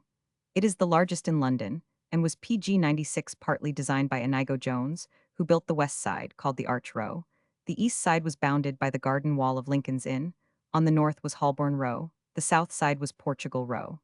The history of Lincoln's Inn Fields is a curious combination of rascality and of aristocracy. The rascals infested the fields, which were filled with wrestlers, rogues and cheats, pickpockets, cripples, and footpads. The aristocrats occupied the stately houses on the west side. Among the residents here were Lord Somers, the Duke of Newcastle, Lord Kenyon, Lord Erskine, and Spencer Perceval. In the fields, Babington and his accomplices were executed, some of them on the 20th and some on the 21st of September, 1586. Here also on July 21, 1683, William, Lord Russell, was beheaded. East of Drury Lane, there lies a curious district mainly made up of lanes now rapidly disappearing, such as Clare Market, Wild Street, and a network of narrow courts. In 1657, Howell speaks of the Earl of Clare as living in a princely manor in this neighborhood.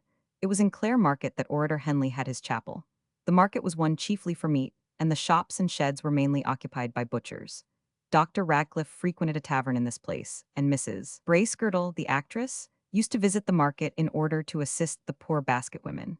The PG 97 place is now almost gone. There was a notorious burial ground, closed at last after its enormities had been exposed over and over again. King's College Hospital is built upon a part of the slums. Clement's Inn will be swept away by the Strand improvements. New Inn is still standing. Danes Inn is a modern court with offices and residential chambers. Wych Street itself has still some of the old houses left. In Newcastle Street was Leon Inn, cleared away to make room for a theatre. Drury Lane derives its name from the family mansion of the Drurys which stood on the site. The brave Lord Craven bought this house and rebuilt it. It is stated that he married privately the Queen of Bohemia, daughter of James I. Tim says that she occupied the house adjoining Craven House, which was connected with it by a subterranean passage. Craven buildings were built in 1723 upon the site of the house. Hayman, the artist, and Mrs. Bracegirdle, the actress, both had rooms in these buildings. The Olympic Theatre is also partly on the site of Craven House. Drury Lane was once a fashionable quarter, but lost that reputation before many of its contemporaries, and since the time of the third, William has borne a more or less vile character. Nell Gwyn was born in Coal Yard, which opens off on the east side. PG 98. The Drury Lane Theatre has many interesting associations. It was built by Killigrew in 1663 and was called the King's House, under which title Pepys recalls many visits to it. In 1671 it was burnt down. It was rebuilt by Sir Christopher Wren and opened 1674. Among the list of patentees we have the names of Rich, Steele, Doggett, Wilkes, Cibber, Booth, and also Garrick, who began here his Shakespearean revivals. Sheridan succeeded Garrick as part proprietor, and in 1788 John Kemble became manager. The old theatre was demolished in 1791, and a new one opened 3 years after. This was also burned down in 1809, and the present theatre opened 3 years later. J. T. Smith takes the origin of the theatre still further back, saying that even from the time of Shakespeare there had been a theatre here, which had been a cockpit. The site of the cockpit, however, is on the other side of Drury Lane, where Pitt Place now is. North of the theatre was a disused burial ground, later asphalted and turned into a public playground. It was less than a quarter of an acre in extent. It is now built over by workmen's dwellings of the usual kind. It was an additional burial ground to St. Mary's Le Strand, and is mentioned by Dickens in Bleak House. Crown Court recalls the Crown Tavern where Punch was first projected. The south end of PG 99 Drury Lane, running into Wych Street, is now completely altered.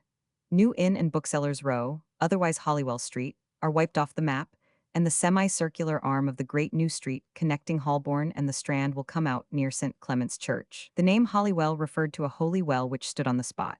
There were, apparently, several of these wells in the vicinity.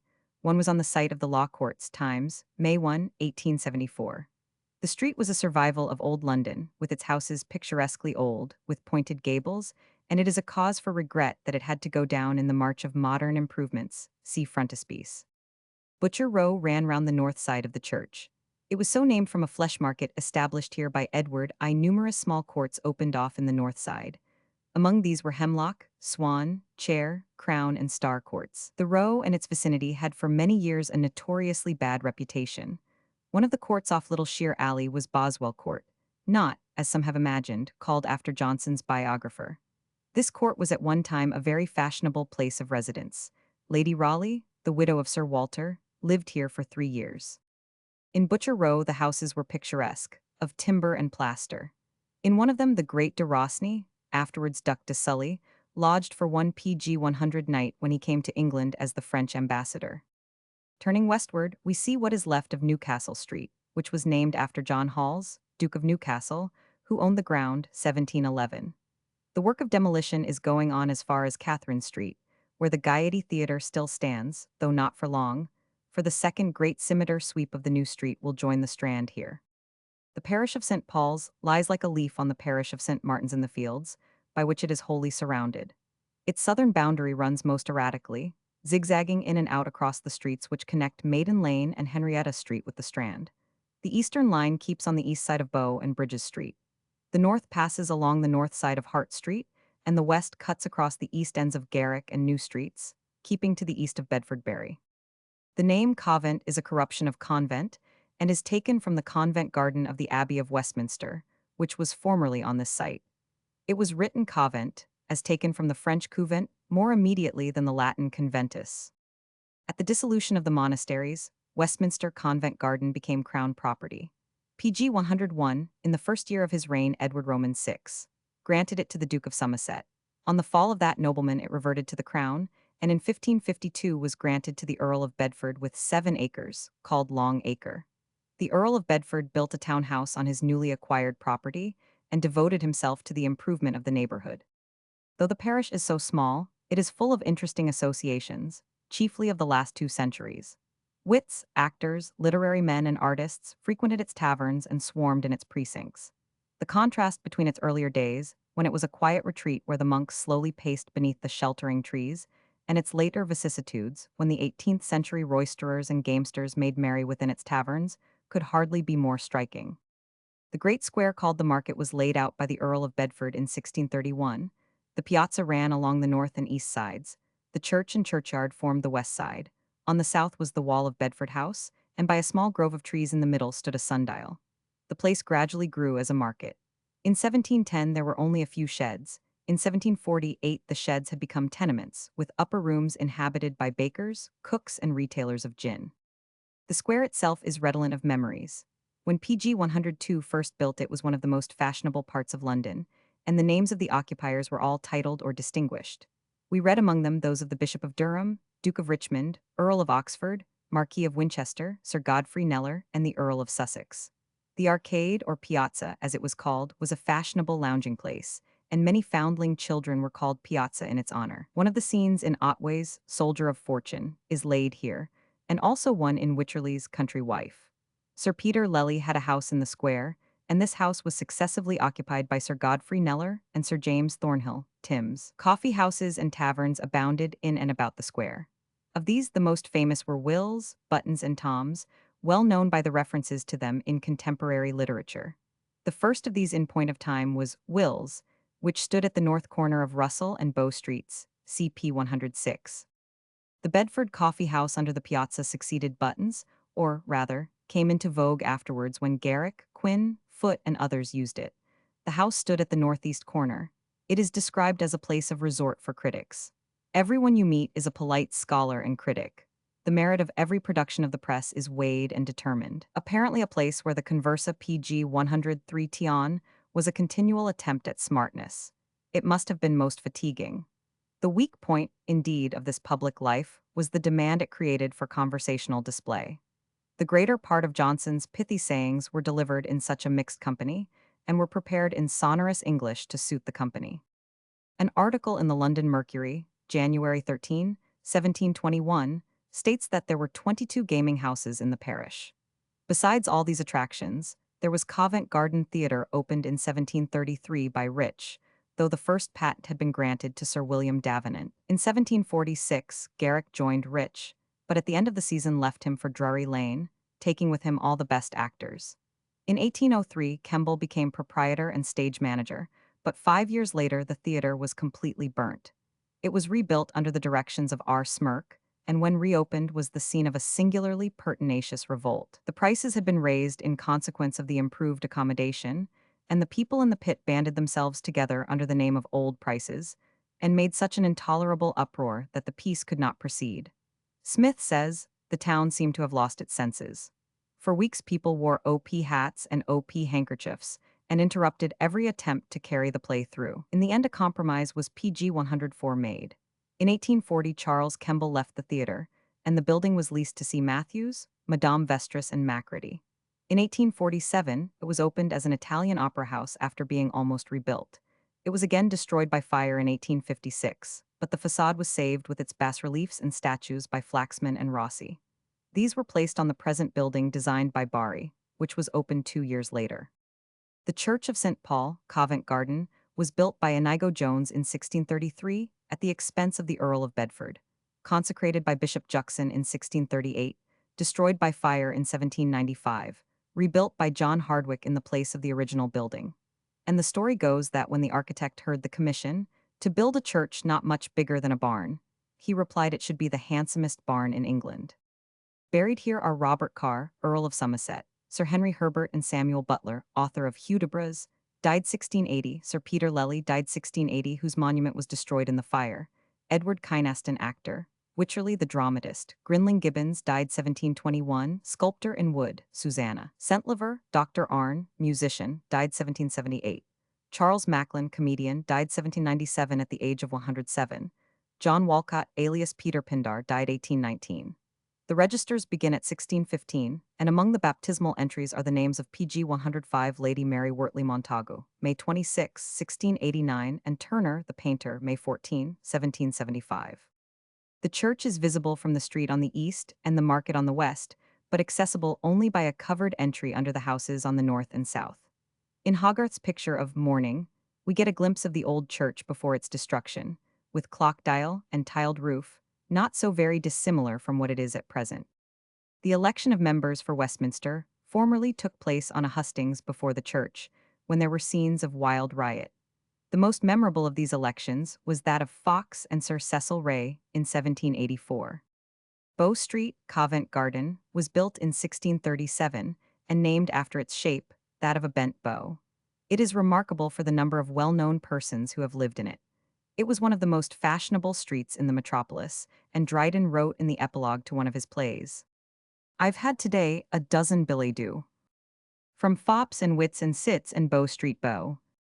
On which Sir Walter Scott remarked a billet doux from Bow Street would now be more alarming than flattering. The police officer began his reign here in 1749. Henry Fielding, who was in authority in 1753, did much to suppress the unbridled license and open highway robbery of the metropolis. PG 106. Will's Coffee House was at number 1, on the west side, the corner of Russell Street. The principal room was on the first floor.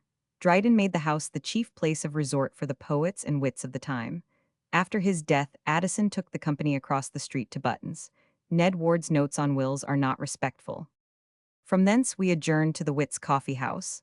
Accordingly, upstairs we went and found much company but little talk. We shuffled through this moving crowd of philosophical mutes to the other end of the room, where 3 or 4 wits of the upper class were rendezvoused at a table, and were disturbing the ashes of the old poets by perverting their sense. At another table were seated a parcel of young, raw, second-rate beaux and wits, who were conceited if they had but the honor to dip a finger and thumb into Mr. Dryden's snuff-box. Cunningham, p. 555. Defoe, on the other hand, is more complimentary. Now view the beaux at Will's, the men of wit. By nature nice, and for discerning fit. The finished fops, the men of wig and muff. Knights of the famous oyster-barrel snuff. At Button's there was a carved lion's head, of which the mouth was a letterbox for contributions to the Guardian and Tatler. This was set PG 107 up by Addison in 1713, and attracted much attention. It was removed in 1731 to the Shakespeare Tavern, and later came into the possession of the Duke of Bedford. Tom's was the last of the 3 famous houses. It was started by a waiter from Will's, and managed to hold its own. It was on the north side of the street, nearly opposite Button's. The literary associations of the street are innumerable. Wycherley lodged here, and after an illness was visited by Charles Roman II, who gave him £500 for a trip to France. The well-known Cock Tavern was just opposite his rooms, and when Wycherley had married the Countess of Drogheda, he used to sit in the tavern with the windows open, so that his jealous wife could see there were no women in his company. This tavern was the resort of the rakes and mohawks that for a while made the neighborhood a terror to decent people. Henry Fielding wrote Tom Jones while living in this street. Grinling Gibbons died here. Edmund Waller, the poet, lived here during the Commonwealth, and Robert Harley, Earl of Oxford, was born here in 1661. Radcliffe, the court physician, was a resident in the beginning of the 18th century. The streets opening out of the square can boast many interesting associations. Henrietta Street was named after Charles I. SPG 108 Queen. Samuel Cooper, miniature painter, lived here. The Castle Tavern, where Sheridan fought with Matthews on account of Miss Linley, was in this street. Maiden Lane can claim several illustrious names. It was the birthplace of Turner. Andrew Marvell and Voltaire both lodged here. Long Acre was originally an open field called the Elms, and later known as 7 Acres, from a grant of land made to the Duke of Bedford. A curious house-to-house survey of 1650 is preserved in the Augmentation Office. From this it would appear that the street at that date was full of small shops, grocers, chandlers, etc., with here and there a big house occupied by some titled person. Ever since the first introduction of coaches, Long Acre has been particularly favored by coach builders, and at the present time, it is lined by carriage works.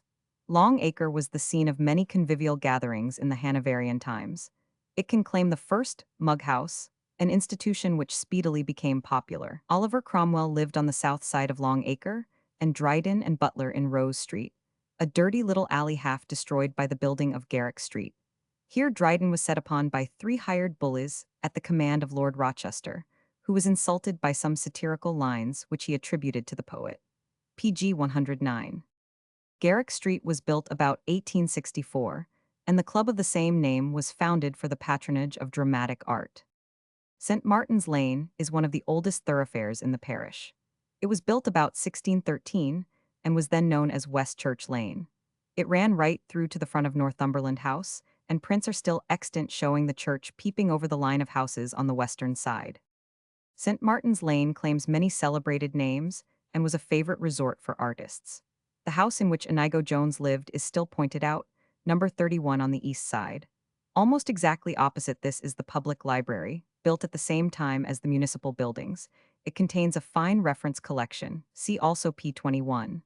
The lane abounds with memories of the past. In St. Peter's Court, Robiliac established a studio, afterwards a drawing academy, which numbered Hayman, Cipriani, Ramsay, Cosway, Nollekins, Reynolds, and Hogarth among its members. This was the predecessor of the Royal Academy. This court was 2 or 3 doors above the Free Library, and was eventually closed up at the West End by the Garrick Theatre. Number 114 is traditionally on the site of the mansion of the Earls of Salisbury, in which also traditionally, the 7 bishops were confined before being committed to PG 110 the Tower. The names of Chippendale, Nathaniel Hone, and Fuseli are associated with the lane, also Sir Joshua Reynolds and Sir James Thornhill. Old Slaughter's Coffee House alone is enough to redeem any street from oblivion. This was established in 1692 and stood on the spot where Cranbourne Street now crosses the end of St. Martin's Lane. It was a favorite resort of all the painters and sculptors of the time, not to mention the wits and beaux. Hogarth was a constant visitor, his house in Leicester Square being conveniently near. Robiliac, Gainsborough, and also Wilkie came to enjoy society at Old Slaughter's, and Pope and Dryden are known to have visited it. The first chess club in London was established here in 1747. And now we have strolled around the chosen area, making Trafalgar Square the center, and returning to and fro in 2 great loops eastward and westward, resembling a true lover's knot. We have been in the company of king and courtier, rebel and wit. We have consorted with the gay fops of the 18th century in their club and coffee house life, and we have seen the haunts of men whose names are household words wherever the English tongue is spoken. It has been chiefly 17th and 18th century life that has enchained us as we read the pages of the past. And in its richness and variety, PG 111, at least the 18th century, would be difficult to rival. Prosaic London, with her borough councils, her Strand improvements, and her immense utilitarian flats, still retains the glamour of her bygone days, and if her present buildings are without much attraction, they are glorified by the halo of their association with their fascinating predecessors.